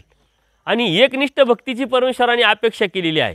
आता एकनिष्ठ भक्ती करत असताना मग बाकीचं आपल्याला इतर देवी देवतेची भक्ती करण्याची गरजच नाही. मग देवी देवता आहे कोण? देवी देवता एक सिस्टमचा भाग आहे. जसं तुमचं गाव आहे चालवण्यासाठी लोकप्रतिनिधी असतो, या लोकप्रतिनिधीबरोबर ग्रामसेवक असतो, तलाठी असतो, पंचायत समिती, जिल्हा परिषद, राज्य सरकार, केंद्र सरकार हे सारं जोडलेलं असतं. आणि 5,000 का 10,000 लोकवस्तीला ही व्यवस्था देण्यासाठी, लाईट, पाणी, रस्ता, स्वच्छता देण्यासाठी एवढी सिस्टम राबवते. तेव्हा एवढं मोठं ब्रह्मांड आहे, त्याच्यासाठी सिस्टम असेल की नाही? मग त्या सिस्टम म्हणजे या देवता आहे. या परमेश्वराची एक एक शक्ती आहे. त्या शक्तीच्या माध्यमातून परमेश्वर या सृष्टी चालवण्याचं कार्य करतात. आणि सृष्टी कोणासाठी चालवतात? आपल्यासाठी, म्हणजे जीवासाठी. निर्माण कोणासाठी केलं? जीवासाठी. परमेश्वराने अवतार कोणासाठी घेतला? जीवासाठी. देवतेला कामाला कोणाला लावलं? कशासाठी लावलं? जीवासाठी. हे आपण समजून घेतलं पाहिजे. म्हणून भक्ती परमेश्वराची करायची आहे. देवता आपण मानत नाही असं नाही आहे. 81 कोटी 1.25 10 देवता अस्तित्व रूपाने आपण मानतो. आपण जाणतो की या देवता आहे, त्यांचं असं असं कार्य आहे, ते असे असे कार्य करतात. आता त्यांची का भक्ती करायची नाही? तर ते आपल्याला मुक्ती देऊ शकत नाही. कारण आपल्याला भक्ती ही फक्त मुक्तीसाठी करायची आहे. बाकी दुसऱ्या गोष्टीसाठी तुम्हाला कामच करावं लागेल, कष्टच करावं लागेल. पण पॉझिटिव्ह विचारातून संस्कार, संस्कृती आपल्याला लागल्यामुळं बाकीच्या सांसारिक जीवनामध्ये सुद्धा धर्माचं अनन्य असं साधारण महत्त्व आहे. आणि जो धार्मिक असतो, जो धर्माचा असतो, त्याचे विचारधारा वेगळ्या पद्धतीची असते, त्याचं जगणं वेगळ्या पद्धतीचं असतं. पॉझिटिव्हली विचार, कोणती अंधश्रद्धा न जोपासणं, कर्मकांड करणं न करणं, मिश्र भक्ती न करणं, ही आपली भक्ती. आता ही भक्ती करत असताना तुम्ही उपदेश घेतलाय, परमेश्वराची भक्ती करताय, पण तुम्ही पित्र करताय, गणपती बसवताय, नवरात्रात बी आणखी देवी देवतेची भक्ती करताय, किंवा आणखीन काय काय कर्मकांड तुमच्याकडे काय काय चालतं माहीत नाही मला. अडचण आली, नागबळी करायला गेले, उपास तापास केला, चतुर्थी आली, हे आलं ते आलं, ही जी मिश्र भक्ती आहे ही परमेश्वराला मान्य नाही. परमेश्वर एकनिष्ठ भक्तीची अपेक्षा करतात. आणि ती एकनिष्ठ भक्ती का करायची? तर परमेश्वर समर्थ आहे, त्याच्या पलीकडं कोणीच नाही, त्याच्या पलीकडं कोणती शक्ती नाही, त्याच्या पलीकडं कोणतं सामर्थ्य नाही. त्या सामर्थ्य निष्ठा ठेवून जर आपण भक्ती केली तर आपल्या केसालाही धक्का लागणार नाही. अर्जुन देवाला मारण्यासाठी किती लोक होते? 100 कौरव, द्रोणाचार्य, भीष्माचार्य आणि कौरवांनी श्रीकृष्ण महाराजांकडून सारं 108 सैन्य मागून घेतलं होतं. पण अर्जुनाच्या केसाला तरी धक्का लागला का? का? तर तो परमेश्वराचा एकनिष्ठ भक्त होता. ज्यावेळेस युद्ध संपतं त्यावेळेस अर्जुन देवाला परमेश्वर स्वतः म्हणतात तू पहिले उतर. दरवेळेस देव उतरायचे रथाच्या खाली, नंतर अर्जुन उतरायचा, पण शेवटच्या दिवशी म्हणे तू पहिले उतर. उतरल्यानंतर देव उतरले, त्याचा स्फोट झाला. अर्जुन देवाला आश्चर्य वाटले, कसं काय? म्हणे जेवढे बी शस्त्र अस्त्र वापरले होते ते सारे मी असल्यामुळं ते राहून गेले होते. आता मी आहे, म्हणून ते राहतील. मी जेव्हा बाजूला होईल तेव्हा त्याचा सारा अटॅक होऊन जाईल. म्हणजे अर्जुन देवाला कितीतरी वेळा परमेश्वरांनी वाचवलेलं आहे. अर्जुन देवाला एक एक आम होता की माझ्याकडे एवढी शक्ती आहे म्हणून ते कोणतेही पैज लावायचे, अग्निकाष्ट घ्यायचे आणि त्यावेळेस देवानी स्वतः सहाय्य करायचं, त्यातून त्यांना काढायचं. म्हणून आपण एकनिष्ठ भक्ती करत असताना परमेश्वराच्या समर्थवादावरती निष्ठा ठेवून जर भक्ती केली आणि कोणत्याही प्रकारचे कर्मकांड अंधश्रद्धा जोपासल्या नाही तर त्या भक्तीला महत्त्व आहे आणि तरच त्या परमेश्वराच्या प्राप्तीला पर्यंत आपण जाऊ शकतो. अन्यथा इकडं भक्ती करायची आणि कर्मकांडही करायचे त्याला काही अर्थ नाही. इतकी सोपी आणि सरळ आहे. अमावस्या पौर्णिमा पाळू नका, ज्योतिषशास्त्र वास्तुशास्त्र पाळू नका, कोणते कर्मकांड करू नका, विधी करू नका, ऋतुवैकल्य करू नका, उपास तापास करू नका, कुठंच जायचं नाही. एक परमेश्वर, एक भक्ती. सोपं आहे का अवघड आहे? इतकी सोपी भक्ती सोडून आपण अवघडात का घुसायचं? परमेश्वर समर्थ आहे. त्या नामातून आपल्याला परमेश्वरांनी एक सिक्युरिटी दिलेली आहे. परमेश्वरांनी सांगितलं जे नाम आहे ते नामच तुम्हाला सर्व काही देणार आहे. नामाने वेद होतो, नामाने बोध होतो, नामाने सहाय्य होतं, नामाने प्राप्ती होते. ज्यावेळेस आपण परमेश्वराची एकनिष्ठ सामर्थ्यवादावरती विश्वास ठेवून भक्ती करतो तेव्हा आपल्याला परमेश्वराने खूप मोठी सिक्युरिटी दिलेली आहे. जेव्हा परमेश्वरानीला आपण अनन्यभावे शरण जातो तर आपण जे मिळवलेले जे भोग आहे ते भोग भोगवण्याचं काम देवतेचं असतं. त्या 50% भोग परमेश्वराने आपले लगेच माफ करून टाकलेले असतात. राहिलेले 50% सुद्धा परमेश्वराच्या प्रवृत्तीनं दैवसवा भोगवतात. जेव्हा जिथं आणि किती द्यायचं हे परमेश्वर ठरवतात. हे देवाने ऋणाईच्या दृष्टांतातून सांगितलेलं आहे की एक शेतकरी आहे, त्यांनी कर्ज काढलं संसारासाठी, प्रपंचासाठी आणि कर्ज इतकं झालं, उत्पन्न झालं कमी. आता फेडावं तर लागेल कर्ज. मग आता फेडता तर येत नाही, मग तो राजाला शरण जातो. आता राजाला शरण गेल्यानंतर तो राजा म्हणतो तू मला शरण आलाय, प्रजेचं रक्षण करणे माझं काम आहे. तो सारे घेणेकरी जे आहे त्यांना सर्वांना बोलवतो. ते म्हणे तुमची घेणेकरी आहे आणि तुम्ही हा तुमचा देणेकरी आहे, याला द्यायचं आहे. परंतु आता अडचण अशी आहे, तो मला शरण आलेला आहे. आता मला शरण आला आहे त्याच्यामुळे त्याचं संरक्षण करणं माझी ड्युटी, माझं काम आहे. तर 50% याचं कर्ज तुम्ही माफ करून टाका. आता त्यांना वाटलं 50% माफ, राहिलेलं लगेच भेटल. परंतु म्हटले राहिलेलं लगेच भेटणार नाही, जेव्हा तो देईल तेव्हा घ्या म्हटले. मग त्याला 2 वर्ष, 5 वर्ष, 10 वर्ष असं लिमिटेशन नाही. बरं जितकं देईल तितकं घ्या. 2 रुपये घ्या, 5 रुपये घ्या, 5 पैसे घ्या, असं काही नाही का एवढं दिलं पाहिजे तेवढेच हप्ते बांधून नाही म्हटले. परत जिथं देईल तिथं घ्या, घरी जायचं नाही याचं मागायला. म्हणजे परमेश्वराला शरण गेल्यानंतर परमेश्वराने आपल्याला किती मोठी सिक्युरिटी दिलेली आहे की जे आपण कर्म केलेले ते कर्म भोगवण्याचं काम देवतेला दिलेलं आहे. ते 50% कर्म देवाने लगेच माफ करून टाकले. पण कधी? जेव्हा परमेश्वराच्या समर्थवादावरती निष्ठा ठेवून आपण एकनिष्ठ भक्ती परमेश्वराची करतो, कोणत्याही प्रकारची मिश्र भक्ती करत नाही, कर्मकांड करत नाही, अंधश्रद्धा जोपासत नाही, त्यावेळेस ही सिक्युरिटी आपल्याला लागू पडते. नियम आहे. आता बघा लाडकी बहीण योजना होती ना, त्याला नियम होते ना का साऱ्या बाया आल्या आणि द्यायचे पैसे पाठवून, असं आहे की नाही? नियम आहे. नियमात जो बसली, जी बहीण बसली तिला पैसे आले. आणि आता ते परत इन्क्वायऱ्या चालू झाल्या का खरंच नियमात बसले का? स्वतःहून बाया म्हणतात आता आम्ही नियमात नाही, रिटर्न करून टाक. तसं नियमात बसावं लागतं धर्माच्या. आणि मग परमेश्वर आता 50% राजा कोण आहे? परमेश्वर आहे. 50% तर आपले कर्म लगेच त्यांनी माफ करून टाकलेले. आता राहिलेले 50% परमेश्वराच्या टेबलवरती या फाईल आहे. आता राहिलेले 50% कधी भोगवायचे, किती भोगवायचे आणि कोणत्या ठिकाणी भोगवायचे हे परमेश्वराच्या कडेने. मग परमेश्वराने आपला हात मोडणार असेल परमेश्वर खर्चाटावेच. 500 किलोमीटरवरती आपला ॲक्सिडेंट होणार असेल तर गावाजवळच ॲक्सिडेंट होणार. म्हणजे एवढी सहाय्य. ठिकाण बदलतात परमेश्वर, वेळ बदलतात परमेश्वर. परत आपली अवस्था, बौद्धिक अवस्था कशी आहे त्याच्यानुसार कमी जास्त किती करायचं हे परमेश्वर म्हणतात. परमेश्वर दयाळू माळू, तो कधी कोपत नाही, कधी लागत नाही. म्हणजे परमेश्वराच्या भक्तीचे तुम्हाला फायदे जर सांगायचे गेले तर कितीतरी फायदे सांगता येईल. यातला सर्वात मोठा फायदा आहे, आपण साऱ्या गावाची इस्टेट एकत्र केली आणि देवतेला म्हटलं ना की याचं एक नरकाचं चुकव, तरी देवतेला नरक चुकवता येणार, कारण त्या नित्य बंधनात आहे. जसं पोलीस आपला मित्र आहे आणि आपण एखाद्या गुन्ह्यामध्ये अडकलो, आता तो मित्र आहे म्हणून आपल्याला सोडल का? तो म्हणतो माझ्या नोकरीचा प्रश्न आहे, तुला धरावाच लागेल, न्यावाच लागेल, कारवाई करावाच लागेल. तसं देवतेची आपण किती भक्ती केली, अन्य लोकांनी केली किंवा तुम्ही मिश्र भक्ती केली, तरी तुम्हाला त्यांना भोगवणंच लागतं, कारण त्या बंधनात आहे, कायमच्या बंधनात. तो एक सिस्टमचा भाग आहे. त्याच्यामुळे देवता भक्ती कोणत्याही प्रकारची उपयोगाचं नाही. आता भक्तीचे अनेक प्रकार आहे.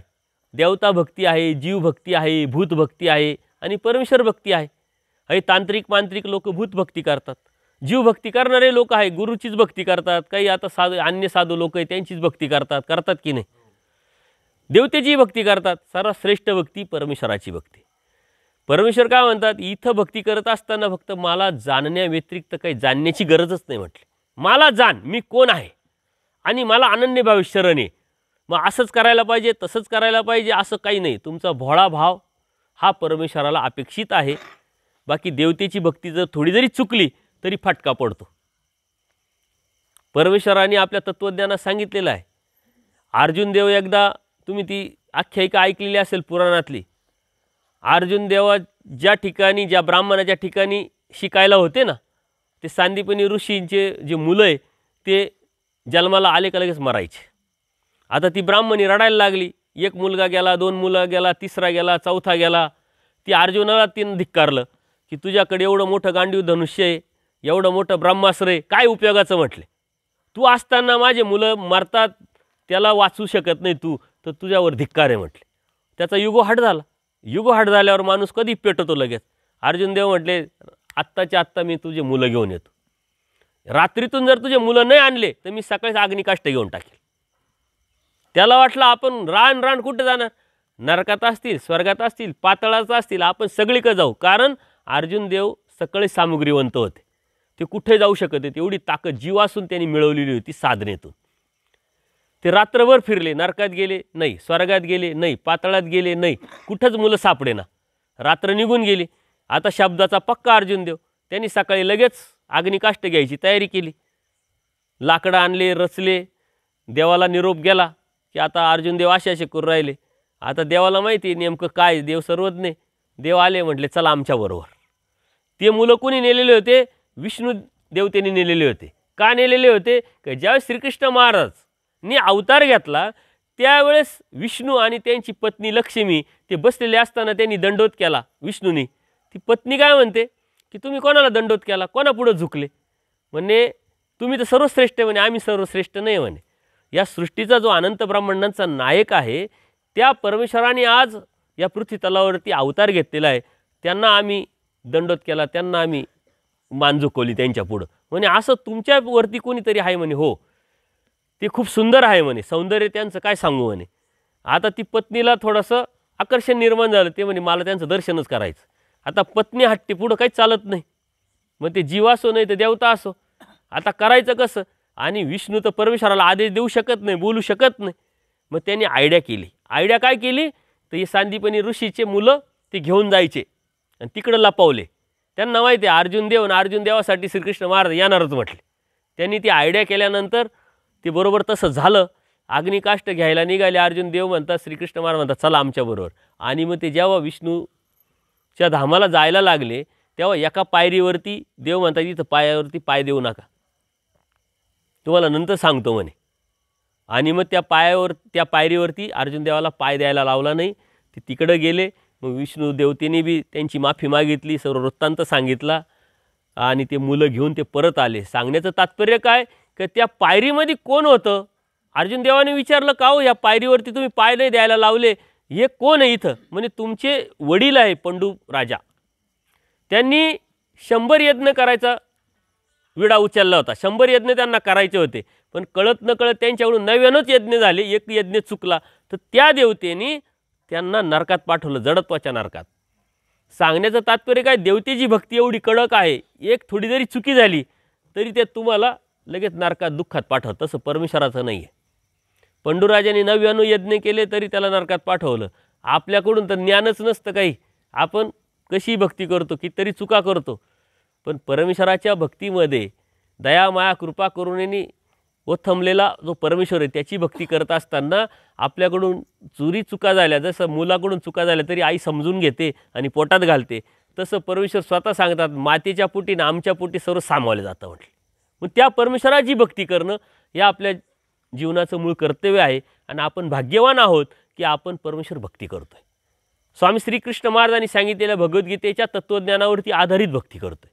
स्वामी श्री चक्रधारी सांगितलेल्या तत्त्वज्ञानावरती प्रमाणावरती भक्ती करतो आहे.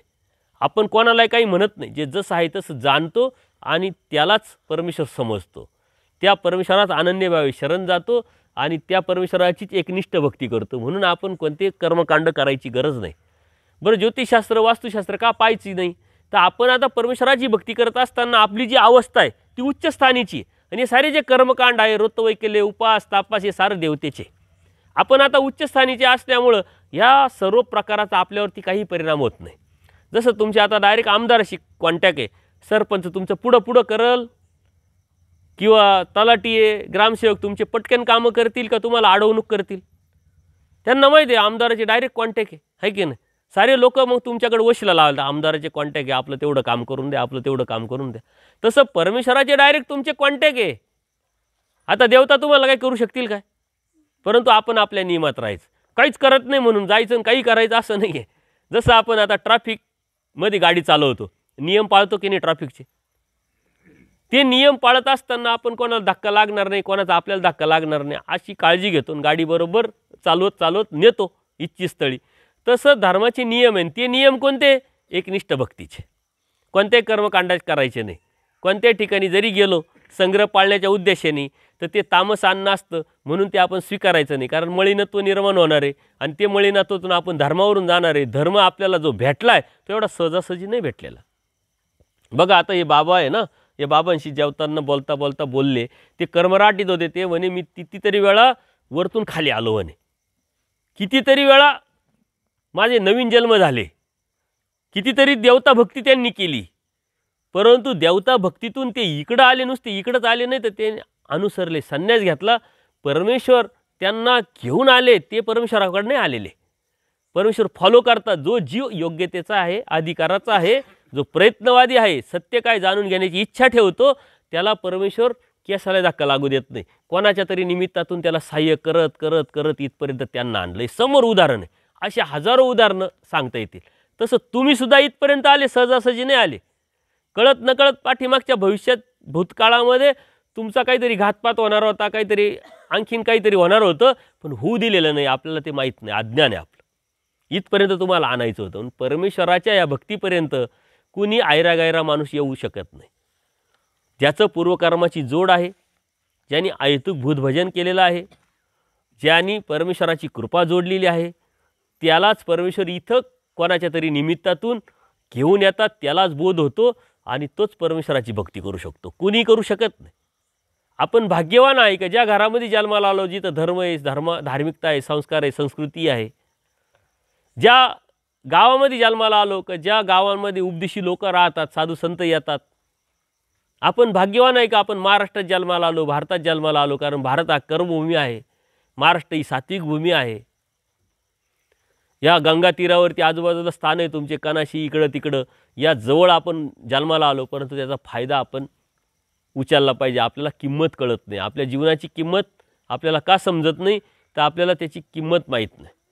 म्हणून आपण कोण आहोत ही ओळख करून घेणं आणि त्या ओळखीतून परमेश्वर कोण आहे याची ओळख करून घेणं आणि त्या परमेश्वराला अनन्यभावे शरण जाणे ही आपली सोपी, सरळ आणि स्पष्ट भक्ती. हे करत असताना तुम्हाला कोणते कर्मकांड करण्याची गरज नाही आणि मनामध्ये न्यूनगंड भीतीसुद्धा बाळगायची गरज नाही. फक्त धर्मज्ञानवाचक आहे, ते ज्ञान करून घ्यायचं असतं. आपण अंदाजाने कोणतीच गोष्ट करत नाही ना, धर्मसुद्धा अंदाजाने करायची नसते. दोन गोष्टी विचारून घ्या, अभ्यास करा, लीळाचरित्र वाचन करा, सूत्रपाठ वाचन करा, भगवद्गीता वाचन करा. नाही तर यूट्यूबवरती गेल्यानंतर माझे सत्संग आहे भाईदेव मुनी म्हणून तुम्ही जर यूट्यूबवरती टाकलं, गुगलवरती टाकलं, सर्च केलं का लगेच माझे व्हिडिओ येतात आणि त्याच्यात माझी ओरिजिनल लिंक येते. तो अभ्यासक्रम आहे, त्या अभ्यासक्रमातून तुम्ही धर्मतत्त्वज्ञान जाणू शकता. आता हे रवींद्र पाटील आहे, यांचे माझे कॉन्टॅक्ट यूट्यूबमधूनच झाले.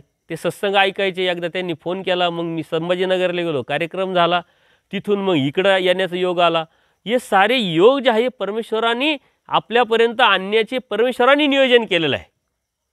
तुमची कधीतरी तळमळ तरी वासना म्हणून साधू संत येतात, मी आलो, या साऱ्या ज्या गोष्टी आहे परमेश्वराच्या पूर्वनियोजित असतात. परंतु आपण काल काय जेवलो हे माहीत नाही, तेव्हा मागचं काय कळणार आहे आणि पुढचं तर काय समजणार आहे. त्याच्यामुळं जे आज भेटलं आहे ते महत्त्वाचं आहे. नाम स्मरण, चिंतन, कोणते कर्मकांड न करणं, अंधश्रद्धा न जोपासणं, विधी न करणं, परंतु आपल्या डोक्यात ती विधी घुसलेला आहे. आपल्याला थोडं काही झालं की आपल्याला एवढंच माहिती, सकाळी संध्याकाळची देवपूजा, कधीतरी स्थानावरती, कधीतरी साधू संतांना क्रिया, काही अडचण आली की विडे व्हायचे, खिटी घालायचे, अमावस्या पौर्णिमा पाळायचे, याच्या व्यतिरिक्त धर्मच नाही माहिती आपल्याला. पण धर्म एवढा छोटा असू शकतो का? धर्म खूप मोठा आहे, कारण परमेश्वराचा धर्म परमेश्वरा इतकाच मोठा आहे आणि या साऱ्या देवतेच्या पलीकडचा परमेश्वर आहे. आणि परमेश्वरनी स्वतः हे तत्त्वज्ञान स्वतःच्या श्रीमुखी सांगितलेलं आहे. म्हणून हे तत्त्वज्ञान आपण जाणून उमजून घेऊन त्यावरती चालणं आणि त्या चालण्यावरती आपल्या स्वतःचं हित, आत्मकल्याण करून घेणं, हा सोपी आणि सरळ परमेश्वराने दिलेली धार्मिकता. ती धार्मिकता जोपासायचं, सांभाळण्याचं आणि वाढवण्याचं काम मात्र आपलंच आहे. आज मार्केटिंग चालू आहे जगामध्ये आणि या मार्केटिंगच्या माध्यमातून मोठ्या मोठ्या संस्था आपल्यापर्यंत येतात आणि आपल्याला या ज्या गोष्टी आहे या सांगत राहतात. कालही आता जिथं देवळीला सत्संग झाला तिथं बऱ्याच काही भगिनी होत्या. तेव्हा आम्ही इकडं जातो, या सत्संगात जातो, त्या बैठकीत जातो, जर प्रश्न विचारले तर काही सांगता येत नाही. एक संस्था उभ्या राहिलेल्या आहे आणि त्या संस्था मॉडिफाय संस्था नियमाच्या याच्यावरती, सिस्टमच्या याच्यावरती तुमच्यापर्यंत पोहोचवण्याचं काम अनेक लोक करतात. तो एक बिझनेस फंडा झालेला आहे आणि तुम्ही कधीच काही ऐकलेलं नसतं, त्याच्यामुळे वाटतं हे चांगले सांगतात, काय हरकत आहे यांच्याबरोबर जायला. मग तिथं मॉप असतो, थोडंसं खाणं पिणं, राहणं फिरणं, थोडंसं जरा ट्रेनिंग वजा कार्यक्रम, जसं एकदम कंपनीसारखं. आणि त्याच्यामुळं नवीन जी पिढी आहे ती आकर्षित होते. पण आपला जो धर्म आहे तो मूळ आहे आणि या धर्मातूनच काहीतरी कोणीतरी काहीतरी घेऊन त्याला मॉडिफाय करून, उलटं पालटं करून लोकांपर्यंत ते मुलामा आणून थोडंसं जरा शायनिंग करून आणण्याचं काम भरपूर चाललं. आम्ही मार्केटमध्ये आता आम्ही कंटिन्यू शहरात फिरतो, सत्संगात फिरतो, अनेक ठिकाणी. आता मी पुण्याला गेलो, इस्कॉन एक संस्था आहे, त्या संस्थेला जाऊन भेट दिली, माहिती घेतली. तत्त्वज्ञान अजिबात नाही, त्या तत्त्वज्ञानात तुमचा हात कोणीच धरणार नाही. पण आमच्याकडे जी सिस्टम आहे त्या सिस्टमनी लोक आकर्षित होतात, लोक येतात, तिथं जसं पाहिजे तसं भेटतं. शॉपिंगला गेलं तरी शॉपिंगला असतं, नाश्त्याला, जेवणाला, राहण्याची व्यवस्था, हॉटेल, मंदिरामध्ये हॉटेल, मंदिरामध्ये शॉपिंग. बाया गेले, शॉपिंगची आवड असते ना, जायचं आतमध्ये, मग कपडे भेटतात, साड्या भेटतात, सारं भेटतं मंदिरामध्ये. याचं काही काम आहे का? परंतु मागणी तसा पुरवठा, आणि याची आपण आकर्षित होतो. आणि धर्म काय आहे हे न समजून घेतल्यामुळं या धर्माच्या पलीकडचं आहे, धर्माच्या व्यतिरिक्त आपल्या लक्षातच येत नाही. धर्माच्या नावाखाली आपण ते स्वीकारतो आणि पुढं पुढं जात राहतो. तेही धर्माचंच काम करतात, धार्मिकतेचंच काम करतात, संस्काराचंच काम करतात. परंतु जे मूळ तत्त्वज्ञान आहे त्या मूळ तत्त्वज्ञानाला ते कधीही स्पर्श करत नाही. आणि म्हणून परमेश्वराने आपल्याला परमेश्वर प्राप्तीचे अनेक साधनं दिली. त्यातलं सर्वात सोपं साधन आहे नाम. ते नामाचं स्मरण करणं, त्या नामाचं स्मरण करताना परमेश्वरावरती एकनिष्ठ भक्ती निष्ठा ठेवून करणं, समर्थवाद निष्ठा करणं, कोणतेही कर्मकांड अंधश्रद्धा न जोपासणं. एवढी साधी सरळ भक्ती सोडून आपण इकडं तिकडं जर गेलो तर फसण्याची शक्यता आहे. आणि म्हणून परमेश्वर भक्ती म्हणजे मानवा संप्रदाय, ही परमेश्वर भक्ती आपल्याला परमेश्वराने दिलेली आहे आणि आपण परमेश्वराची भक्ती करतोय, स्वामी श्री चक्ररायांची भक्ती करतोय. हे आपल्याला सांगता आलं पाहिजे, का तर आपण त्या धर्माचे आहोत. तुमच्या गावातला एखादा व्यक्ती बाहेर गेला आणि त्यानं कुठलं गाव आहे तेव्हा सांगता नाही, तुमचा तालुका कोणता सांगता नाही, जिल्हा कोणता सांगता येत, तो काय समजेल? तो समोरचा येडा समजेल, मूर्ख समजेल का शहाणा समजेल?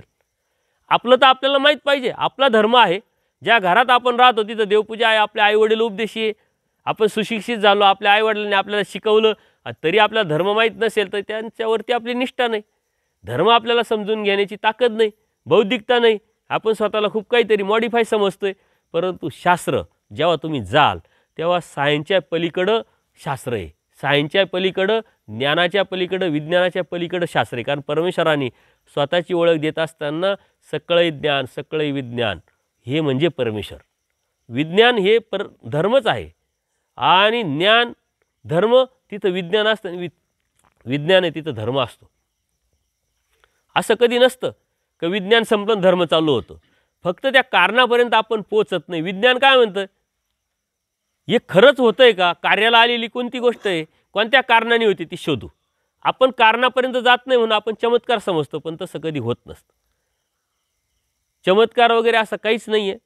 चमत्कार एकच आहे की आपण धर्माला, परमेश्वराला समजून घेणं आणि अनन्य भावे त्यांना एकनिष्ठपणे शरण जाऊन भक्ती करणं आणि त्या भक्तीतून परमेश्वर प्राप्त करणं हा आपल्या जीवनातला सर्वात मोठा चमत्कार आहे. विज्ञान जे आहे आज आपण डेव्हलप होतोय, मोबाईल हे ते, या शास्त्रामध्ये जर गेल्यानंतर याचं आकर्षण आमच्यासारख्याला कधीच वाटत नाही. का तर शास्त्रामध्ये या साऱ्या गोष्टीचा फक्त शब्दाचे वेगवेगळे अर्थ राहतात, शब्द वेगळे मांडलेले राहतात, मात्र तत्त्वज्ञान तेच आहे. दिव्यदृष्टीच्या माध्यमातून युद्ध चालू होतं. संजय देव इकडं ते युद्ध भगवद्गीता आपल्या धृतराष्ट्राला सांगत होते, हे तुम्ही तर ऐकलं असेल. सीतामातेला रावणाने उचलून नेलं, विमान ऐकलेलं असेल. याचा अर्थ होतं ना.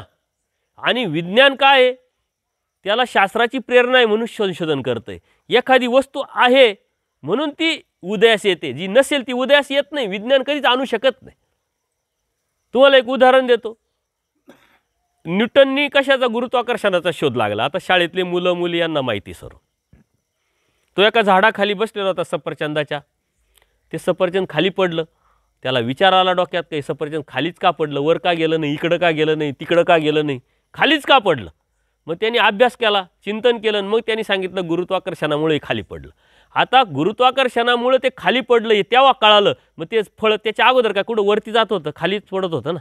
याचा अर्थ गुरुत्वाकर्षण ही शक्ती होती, फक्त ती माहीत नव्हती, ती माहीत झाली. म्हणजे काय, हे पहिल्यापासून आहे, फक्त आपल्याला ती माहीत नाही आहे. त्याला आता नाव त्याचं मॉडिफाय करून आपल्यापर्यंत आलेलं आहे. शास्त्रामध्ये या साऱ्या गोष्टी आहे.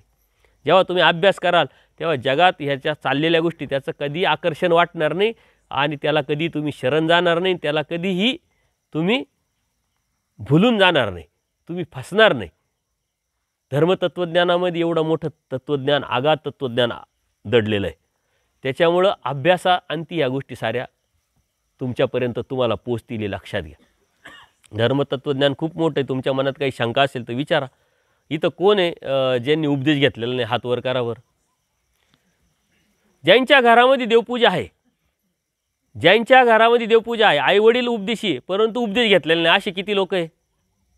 तुमच्या घरात देवपूजा आहे का? कोण कोण आहे उपदेशी तुमच्या घरचं? हां, तुम्ही उपदेश नाही घेतलेला. डॉक्टर तुमचं माहीतच आहे. अजून इकडं कोणी हात वर केला होता? म्हणजे तुमचे आईवडील उपदेशी आहे आणि तुम्ही उपदेश का नाही घेतला? तुमच्या मनात काय शंका आहे, काय प्रॉब्लेम? असे 2-4 जण आहे. आता हे डॉक्टर आहे ज्यांच्या घरी आता जेवण केलं ते आहे, हे दादा आहे, तुम्ही आहे. तत्त्वज्ञान समजून घेऊन तुम्ही जर केलं तर चांगलीच गोष्ट आहे. उपदेश का घ्यायचा, कशासाठी घ्यायचा हे समजून उमजून तुम्ही उपदेश घेतला तर आधी उत्तम. परंतु आईवडिलांवरती जी परंपरागत आपण आणलेली गोष्ट आहे ते काय करतात नेमकं हे जाणून घेण्याची बी ताकद आपल्या बुद्धीमध्ये असायला पाहिजे. नेमकं योग्य करतात, अयोग्य करतात. अयोग्य करत असेल तर आपण सांगितलं पाहिजे अयोग्य हे सोडून द्या. योग्य करत असेल तर मी स्वीकारतो असं म्हटलं पाहिजे. बरोबर की नाही? तुम्हाला तुमचं भाग्य का ज्या घरात धर्म आहे, धार्मिकता आहे, धर्म आहे, संस्कार आहे, संस्कृती आहे, तिथं तुम्ही जन्माला आलेले. आणि उपदेश घेण्यापासून तुम्हाला कोणी अडवलं, का अडले तुम्ही हे तुम्हालाच माहिती. अडचण काय तुम्हाला? प्रश्न विचारा, मग मी सांगतो तुम्हाला. डॉक्टर काय अडचण आहे तुम्हाला? काहीच अडचण नाही. मग कधी उपदेश घेता? त्या दिदीने घेतलेला आहे का उपदेश? नाही घेतला. का नाही घेतला? तुझं काय शिक्षण झालं? तुझे आईवडील उपदेशी आहे, आईवडिलांवरती निष्ठा नाही तुमची. आईवडील चुकताय का कुठं? आईवडील कुठं? इथंच आहे का? तुम्ही चुकताय का हेच बरोबर आहे का तुम्ही बरोबर आहे नेमके? मी आता तुम्हाला बोलण्यापेक्षा ते आईवडिलांनाच बोलल. कारण काय होतं, आईवडिलांच्या चुका आहे. तुम्हाला शाळेत घालताना त्यांनी विचारलं का बाळ शाळेत जातो का? नाही घालताना कधी विचारलं नाही. जात चिटकावताना विचारलं का कोणती जात लावू? तुम्हाला न विचारता बरेचसे निर्णय त्यांनी घेतले की नाही आत्तापर्यंत? तुम्हाला कधीच विचारलं नाही. ते म्हणते तुझं भलं पान आहे, आमचं काम आहे, तुला काय कळतं, तू गप्प बैस, हे करावंच लागेल तुला. धर्म का नाही दिला तुम्ही? धर्मापेक्षा जगात काही चांगलं नाही हे तुम्हाला माहिती नव्हतं का? का तुमच्या मनात गैरसमज होता? उलट आईवडिलांच्या चुका आहे. आजकाल जग इतकं बदलतंय, मुलं बाहेर शिकायला जातात, नोकरीला जातात. धर्म त्यांच्याबरोबर जर दिला तर ती सर्वात मोठी इस्टेट आहे, संस्कार आहे, संस्कृती आहे. तुम्ही खूप कमवलं पण धर्म, संस्कार, संस्कृती नाही दिली तर गमवायला वेळ लागणार नाही. तुम्ही काहीच कमवू नका पण संस्कार द्या, धर्म द्या, ते कमवायला त्यांना वेळ लागणार नाही. लक्षात घ्या, धर्म ही सर्वात मोठी इस्टेट आहे. आणि आपली संस्कृती तर जगाच्या पाठीवरती सर्वश्रेष्ठ आहे, परंतु आपली संस्कृती आपल्यालाच माहीत नाही. आपल्याला पाश्चात्य संस्कृतीचं आकर्षण आहे, ते करतात म्हणून आपण सारे गोष्टी करत आलो आजपर्यंत. परंतु आपल्या संस्कृतीची आपल्याला ओळख होणं म्हणजे धर्माची ओळख होणं. आणि आपला धर्म पहिले आपण स्वीकारला पाहिजे, समजून उमजून घेतला पाहिजे, तो टिकावलाय पाहिजे. आपलं कर्तव्य, आपली ड्युटी आहे. त्याच्यामुळे उपदेश घेणं म्हणजे काय डोक्यावर थोडी डोंगर घ्यायचा आहे. परमेश्वराची एकनिष्ठ भक्ती करायची, कर्मकांड करायचे नाही, अंधश्रद्धा जोपासायची नाही. कोणतेही अंधश्रद्धा, कर्मकांड, विधी विरहित असलेला धर्म, अत्यंत सायंटिफिकली असलेला धर्म, तो म्हणजे स्वामी श्री चक्रधरांनी दिलेला धर्म आहे. मी MA झालो आहे मराठीतून, मी BCA केलेलं आहे, बॅचलर ऑफ कम्युनिकेशन जर्नलिझम. मी पुस्तकं पण लिहितो. माझ्याकडे 18 पुराण वेदशास्त्र. आम्ही काही परंपरेचे उपदेशी नाही. परंतु जेव्हा धर्माचे आवडीतून अभ्यास करायला लागलो तेव्हा लक्षात आलं की अरे बापरे, हे तत्त्वज्ञान एवढं मोठं, एवढं आघात आहे. जगाच्या पाठीवरती असं कोणतंच तत्त्वज्ञान नाही. माझ्याकडे जर तुम्ही आले तर कुराण आहे, बायबल आहे, 18 वेद आहे, पुराण आहे, ज्ञानेश्वरी आहे, दासबोध आहे. सारं तत्त्वज्ञान नुसते शोला नाही आहे. आता मी 1 तासामध्ये तुम्हाला बऱ्यापैकी एखाद्या विषयावर घेऊन आलेलो आहे. मी एक सत्संग कधीच घेत नाही, परंतु रविदादाची आणि मनोजदादाची हट्ट होता की तुम्ही प्रत्येक गावात आपण एक सत्संग घेऊन मग 5 दिवसाचं नियोजन करू.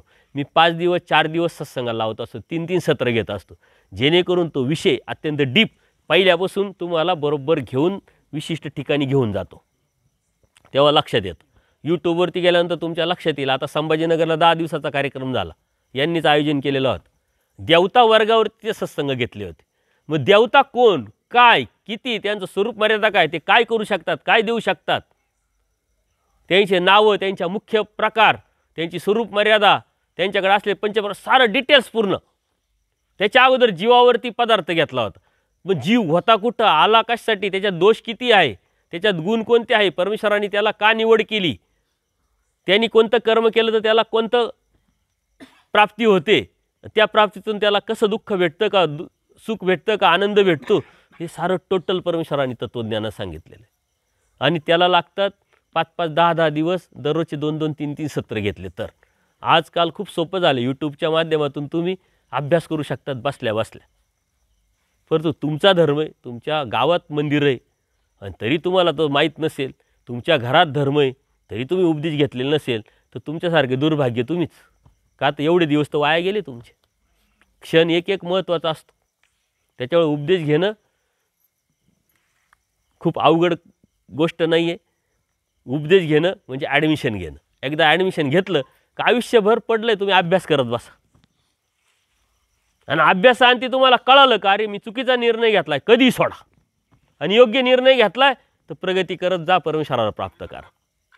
बाकी दुसरा काही विषयच नाही आहे. त्याच्यामुळे ह्या गोष्टी तुम्ही समजून घेतल्या पाहिजे. कोण कोण उपदेश घेतात, चला इकडे या, इथं समोर. डॉक्टर उठा. काय काय मग पाणी पिल्यानंतर काय होतं, काय झालं, काय होईल, काय काय होईल, काय काय होईल, धर्माचं काय होईल. बनवलेलं काय फरक पडतो, मग का नाही चालत. कोणी सांगितलं तुम्हाला चालत नाही. बरं आपण कुठं जर गेलो, आपण प्युअर व्हेजिटेरियन आहे, नॉनव्हेज तर नाही ना खाती तुम्ही, बरोबर. आता तुम्ही प्युअर व्हेजिटेरियन आहे, तुम्ही जर गेले आणि तुम्ही विचारताय आम्हाला जेवण करायचं आहे, तुम्ही पहिल्यांदा विचारता ना की नॉनव्हेज आहे का प्युअर व्हेज आहे, ते म्हणता नॉनव्हेज आहे. मग तुम्ही काय करता, नाकारता की नाही.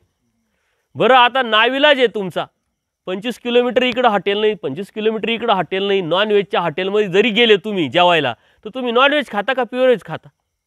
बरं प्युअर व्हेज खाल्ले म्हटल्यानंतर तुम्ही लगेच मरणार आहे का, आजारी पडणार आहे का. अन्न तर ते आहेच ना. त्याच्यामुळे हा जो गैरसमज आहे, जे अज्ञान आहे, हे सर्वात मोठं अज्ञान आहे. असं काही नसतं का ज्या घरात नॉनव्हेज बनवतात तिथं तुम्हाला जायचा प्रसंग आला समजा, तर 3 दिवस अगोदर जर बनवलेलं नसेल तर तिथं जेवण येऊन शकता, काही प्रॉब्लेम नाही. बरं का, बाबा लोक तर सांगता बा तुम्ही अंत्यविधीला जर गेले तर तिथे पाणी पण प्यायचं नाही, जेवण करायचं नाही, असं यायचं. मग आता मी बाबाच आहे ना, नाही आम्हाला सांगता बा. मग मी सांगतो ना. आता अंतविधीला गेले, कोणाच्या अंतविधीला जात नाही तुम्ही, ओळखीचा असेल, नातेवाईक असेल, बरोबर का नाही.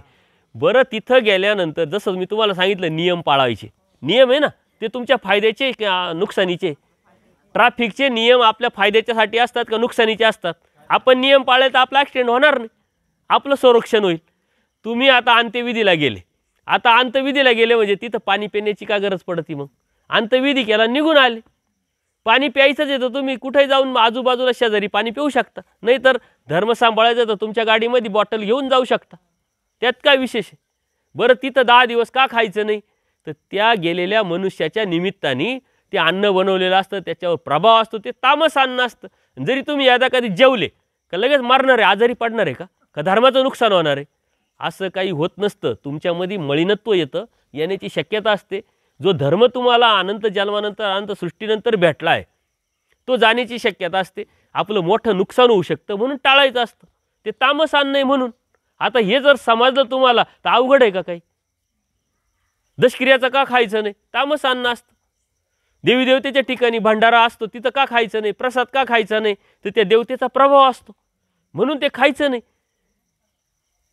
बरं 1 तासाने 2 तासाने नाही खाल्लं तर तुम्ही काय मरणार आहे का? धर्म मोठा आहे का ते अन्न मोठे? तुम्ही जरी गेले तर घरून जेवण करून जा, तुम्ही डबा घेऊन जा, आणि ती खबरदारी तर आपण घेतोच ना. बरं आता हे उपदेशी नाही आहे आणि तिथं खाल्ले तर मग नुकसान नाही होणार असं थोडी? मळीनं तो येणारच आहे. उपदेशाकडंच मदिनवरती येतं, उपदेश घेतला तरच मळीनत्व येतं, हा गैरसमज काढून टाका. तुम्ही जरी उपदेशी नसले तरी तुम्ही तिथं जाऊन जेवले तरी मळीनत्व येतं, जाड्य येतं, त्याला जाड्य म्हणतात. त्या जाड्याचा दृष्टांत तुम्हाला सांगतो. स्वामी श्री चक्रधरांनी सांगितलेलं, एक पुजारी असतो, तो दररोज देवतेची भक्ती करत असताना सकाळ दुपार संध्याकाळ आरती करणं, साफसफाई करणं, साऱ्या त्या देवतेच्या अनुषंगाने सर्व व्यवस्थित धार्मिकता करत असतो. एकदा तो आता चांगला पुजारी आहे म्हणून गावामध्ये त्याला ओळखायला लागले. आता गावातला एक प्रतिष्ठित माणूस, सरपंच किंवा पोलीस पाटील कोणीतरी होता, त्याच्या घरी होतं पित्राचं जेवण किंवा काहीतरी निमित्ताचं जेवण होतं. म्हणजे पुजारी बुवा या आमच्याकडे जेवायला. आता पुजारी बुवाला वाटलं मानापानाने एवढ्या मोठ्या माणसाने बोलवलं नाही, कसं म्हणावं. ठीक आहे, गेले मग पुजारी बुवा.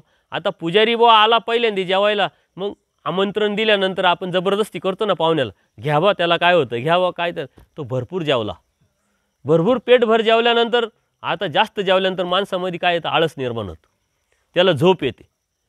तो आल्यानंतर दुपारच्या वेळेस जेवण करून आला, दुपारची आरतीची वेळ झाली पण त्याला आळस आलेला होता, जेवण केलेलं होतं, त्या देवतेकडे पाय करून झोपला. ती देवता त्याला उठवते की अरे तू कसा झोपलाय बघ. म्हणे तुला दररोज सकाळ दुपार संध्याकाळ मी पूजा करतो, आजच मी जेवलोय, मला आळस आलाय, थोडी बी सण नाही करत का तू? देवतेला तो म्हणतो. सकाळीच पूजा केली होती, सकाळीच आरती केली होती, जाऊ द्या दुपारी केली नाही तर काय फरक पडतो? त्याच्यामध्ये आळस निर्माण झाला. मग तो संध्याकाळी म्हणतो कालच झाडलं होतं.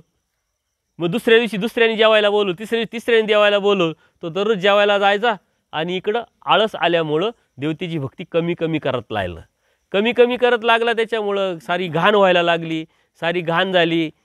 कधी कालच झाडलं होतं, कालच आरती केली होती, त्या आळसामुळं तो टाळायला लागला. मग तिथं गावातली एक बाई आली, म्हणे पुजारी बुवा सारी घाण झाली, मी झाडू का? म्हणे मग मीच झाडायला पाहिजे, असं काही नवस आहे का? झाडा, साफ करा तुम्ही बी. मग ती बाई दररोज यायची, झाडायची, साफ करायची. त्यांची दोघांची ओळख झाली, ओळखीचं रूपांतर प्रेमात झालं, मग लग्न झालं, त्यांना पोरं सोरं झाले, लेकुरवाळे पोरं झाल्यानंतर पुजारी बुवाला लोक काय म्हणायला लागले, बाबा तुम्ही आता लेकुरवाळे झाले, तुम्ही आता गावात तुमचा संसार थाटा. मग ते संसार गावात करायला गेले. मग 8-8 दिवस मंदिरात पुजारी बुवा येणं बंद झालं. हे कशामुळं झालं? तामस अन्न खाल्ल्यामुळं. आळस आला, जाड्य आलं, तो धर्मापासून गेला. तो मेला नाही, तो आजारी नाही पडला, तो धर्मापासून गेला. नुकसान त्याचं झालं का देवतेचं झालं? तुमचं नुकसान होऊ नये म्हणून तुम्ही धर्म सांभाळायचा असतो, तुमचा ॲक्सिडेंट होऊ नये म्हणून तुम्ही नियम पाळायचे असतात. धर्माचे काही छोटेसे नियम आहे, ते नियम जर पाळले तर आपला फायदाच होणार आहे. त्याच्यामुळे तुमच्या मनामध्ये भीती, अरे इकडं जावं लागतं, तिकडं जावं लागतं, निडं खावं लागतं, तिडं प्यावं लागतं आणि मग काय होईल, असं काही होत नसतं. हा सारा भ्रम आहे, असा सारा गैरसमज आहे. मुलं जातात कॉलेजला, शिकायला जातात, नोकरीला जातात. लवचिक आहे धर्म.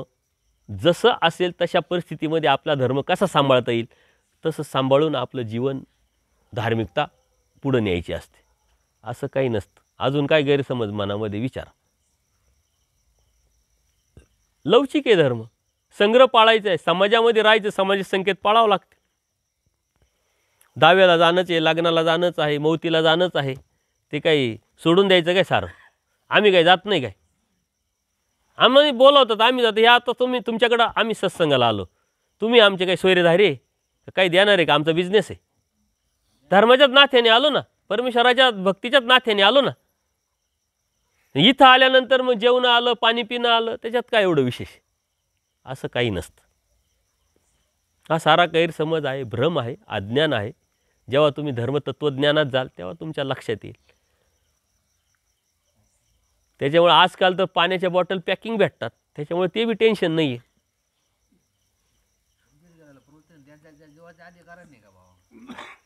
काय काय नाही नाही नाही नाही, अधिकार हा शब्द कॅपॅसिटीशी निगडीत आहे. जशी आता ही पाण्याची बॉटल आहे बघा, आहे का? कुठं गेली? या पाण्याच्या बॉटलची कॅपॅसिटी किती? 1 लिटर पाणी. याच्यात 2 लिटर बसेल का? 1.5 लिटर बसेल का? याची कॅपॅसिटीच 1 लिटर आहे. तसं तुमच्या बुद्धीची कॅपॅसिटी किती आहे? तुम्हाला मी काय सांगितलं, धर्म हा बुद्धिवाद्यांचा आहे, आयऱ्या गायऱ्याचा नाही. जो विचार करेल, चिंतन करेल, खरं काय, योग्य काय, अयोग्य काय हे समजून घेईल आणि त्याच्यावरती निर्णय घेईल. तुमच्या बुद्धीचे कॅपॅसिटी म्हणजे अधिकार. अधिकार म्हणजे काय? पूर्वजन्माचा काय असा विशिष्ट वस्तू नाही आहे. मी तुम्हाला सांगितलंय, तुमच्या बुद्धीच्या लेवलवरती तुम्हाला समजून घेतलं, त्यालाच अधिकार म्हणतात. जर तुम्हाला मी सांगून कळत नसेल तर याचा अर्थ तुमच्या बुद्धीची तेवढी ताकद नाही ॲक्सेप्ट करण्याची. बाकी अधिकार म्हणजे काय वेगळा गोष्ट आहे. ती जोड, अधिकार म्हणजे जोड म्हणजे प्रयत्नवाद. आता 10वीमध्ये मुलं बसतात भरपूर, सारे पास होतात काय? कोणी डिस्टिंक्शनमध्ये होतं, कोणी कमी टक्केवारीत होतं, कोणी जास्त टक्केवारीत होतं, कोणी नापासही होतं. आता शिक्षकांनी त्या मुलांना सारखं शिकवलेलं आहे ना. प्रश्नपत्रिका सारखीच आहे, सोडवण्याची वेळ सारखीच आहे, सर्व सारखं असताना मग असं का होतं? मग अधिकार समजायचा का? प्रयत्न समजायचा. त्यांनी घेतलेले कष्ट. एखादा डिस्टिंक्शनमध्ये आला, आपण म्हणतो का काय लक आहे, स्टार आहे. लक स्टार असतं काय? काही त्यांनी कष्ट केलं, दिवसाची रात्र केली, अभ्यास केलाय पाठी उठून त्यांनी, म्हणून त्याला मार्क पडले. एखादा नापास झाला, नाही तुझे स्टारच चांगले नाही, कामं केले नाही, कष्ट केलं नाही, अभ्यास केला नाही, बुरकाळत फिरला इकडं तिकडं पिक्चर पाहत, आणि आता स्टारचा काय संबंध आला त्याच्याशी? कष्ट केले तर प्राप्त. ही कॅपॅसिटी. आता मी सांगितलंय तुमच्या बुद्धीची किती लेवल आहे, लेंथ किती आहे, ॲक्सेप्ट करण्याची ताकद किती आहे, त्याच्यानुसार तुम्ही निर्णय घेणार आहे. त्याच्यामुळे अधिकाराचा काय विषय आला? तुमच्या डोक्यात काय अधिकार नाही म्हणजे पूर्वकर्माचा काहीतरी अधिकार नाही म्हणून ते उपदेशी होत नाही. बुद्धीशी निगडीत आहे. धर्म हा बुद्धीशी निगडीत. अबुद्ध लोकांचं काम नाही इथं. इडं कसलेला खानदानीत लागतो. जो बुद्धीचा विचार करतो, चिंतन करतो, जे जसं आहे तसं जाणतो आणि ते जाणून ॲक्सेप्ट करतो म्हणजे स्वीकारतो, तो जातो. इडं आयऱ्या गायऱ्याचं काम नाही, इडं जबरदस्तीचं पण काम नाही आहे. बुद्धीचे. तुम्हाला एखादी गोष्ट पटली, तुम्हाला 10 लोकांनी नाही सांगितलं तरी तुम्ही ती स्वीकारणार, कारण पटली. आणि एखादी गोष्ट नाही पटली, तुम्हाला 50 लोकांनी पटू द्या, तुम्ही म्हणता नाही पाहिजे, नाही पाहिजे, बात खतम. आता पटणं आणि न पटणं कशावर अवलंबून आहे सांगा बरं? सोपं काम आहे. आणि देवानी बुद्धी सर्वांना दिलेली आहे, पण कोण किती वापरतं, कोण किती वापरतं, कोण कसं वापरतं, कोण कसं वापरतं. बरं, याच्या व्यतिरिक्त मी ह्या लोकांना का म्हटलं, तुमचे आईवडील उपदेशी, घरामध्ये देवपूजा आहे, तुम्ही डोकं लावायचं कामच नाही करायचं. माझे आईवडील उपदेशी ना, बात खतम. मला उपदेश घ्यायचा आणि त्या परंपरा चालवायच्या, अभ्यास करीत बसू आयुष्यभर. आणि जर ते म्हणत असतील आईवडील उपदेशी पण आम्ही उपदेश घेणार, याचा अर्थ यांच्या आईबापांवर यांची निष्ठा नाही. एक तर ते चुकताय, नाही तर हे चुकताय, कोणतरी चुकताय नाही एक. बरं, तत्वज्ञान तुम्हाला आईवडिलांनी शिकवलंय, तुम्हाला मोठ्या डिग्रीपर्यंत नेलेलं आहे, आईवडिलांनी शिकवलंय ना. मग त्यांनी जे घेतलंय ते योग्य की अयोग्य चेक करायचं काम तुमचं आहे. माझे आईवडील उपदेशी नव्हते, मी पहिले उपदेशी झालो, नंतर कुटुंब झालेलं आहे. नंतर मी माझ्या नातेवाईकांमध्ये सत्संग घेऊन उपदेशी घ्या असं सांगितलंय. ज्याला पटलं त्यांनी घेतलं. बरं, तुम्ही उपदेशी झाले, ही काही साखळी पद्धत आहे का? माझ्या नावाने चेकबिक येणार आहे काय? काही स्कीम आहे काही? ही कंपनीची काही स्कीम आहे का? पैसे कमवायची स्कीम आहे का? तुमचं हित. बरं, मी सांगितलेलं तुम्हाला प्रमाणात सांगितलं. गीतेचं प्रमाण दिलं, लीळाचरित्राचं प्रमाण दिलं, सूत्रपाठाचं प्रमाण दिलं, पुराणातलं प्रमाण दिलं. मी माझ्या बगलेतून खिशातून काढले का? काहीतरी इकडच्या तिकडच्या गप्पा मारल्या का? मला माझ्या सत्संगामध्ये जा कधीतरी बोधकाता असतात, गप्पा मारतात, परंतु तुमच्याकडे यायचं आहे, टायमिंगचं लिमिटेशन आहे. मी इकडं तिकडं अवांतर तुम्हाला कुठंच घेऊन नाही गेलो, सरळ स्टेट सुपर हायवेनी विशेष ठिकाणी पोचवलं आहे. आता तुमच्या बुद्धीची कॅपॅसिटी असेल तर तुम्ही ॲक्सेप्ट कराल. आता ज्याची मिस्टर उपदेशी आहे त्याच्या मिसेसनी कायला विचार करायचा? लग्न करताना फिरे मारले राहते, तुमचा जो निर्णय तो आमचा निर्णय, कायला डोकं लावायचं? किंवा ज्याची मिसेस उपदेशी त्या मिस्टरांनी कायला डोकं लावायचं? असं डोकं लावून उपयोग नाही राहत, त्यांच्या पुढं ते सांगायचं तेच करावं लागतं. मग कायला आपण डोकं लावायचं? तू उपदेशी मी उपदेशी, सोपं काम आहे ना. बरं, हे रथाचे दोन चाक आहे, संसाराचे दोन चाक आहे, ते बरोबर चालले तर व्यवस्थित आहे ना. एकीकडे ओढितं एकीकडे ओढितं. व्यावहारिक दृष्टिकोनातून जर बघितलं तर सर्वांनी उपदेश घेतला, एका धर्माचं एका शास्त्राचं जर चालवलं तर फायदा आहे का तोटा आहे? एक इकडं ओढितो एक इकडं, बरं कळत काहीच नाही कोणाला, कळत काहीच नाही. कारण माझा हा दररोजचा प्रसंग आहे, दररोजचे संबंध आहे. बघा, कोणी इथं असेल, चॅलेंज नाही किंवा अहंकार नाही आहे, कोणी असेल देवी देवतेची भक्ती करणारं तर हात वर करा. मी त्यांना 4 प्रश्न विचारतो, ते उत्तर देत असतील तर मी ते करतो. चला, जे चांगलं आहे ते लगेच स्वीकारायचं, कोणाकडूनही स्वीकारायचं, त्याच्यामध्ये वर्गीकरण नाही पाहिजे. शास्त्राचं ज्ञान असेल तेव्हा कॉन्फिडन्स येईल, तेव्हा आत्मविश्वास येईल ना. त्याच्यामुळे उपदेश घेणं न घेणं ही तुमची जरी स्वतंत्रता असली तरी बुद्धीच्या निर्णयावरती ती अवलंबून आहे. आणि बुद्धीच्या निर्णयावरती जाऊन आईवडिलांवरती अवलंबून आहे. 8 वर्षानंतर विकल्पाचं कर्म जीवाला लगेच लागतं.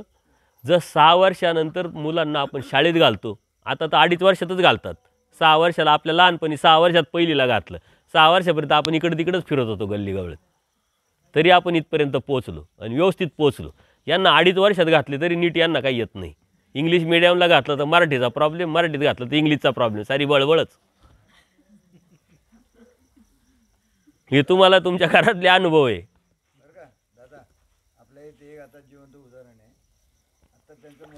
नाही, आपण आता बोलत राहू. तुमचे काही शंका? सर्वज्ञ श्री चक्रधर स्वामी की जय. बोला बाबा, बोला.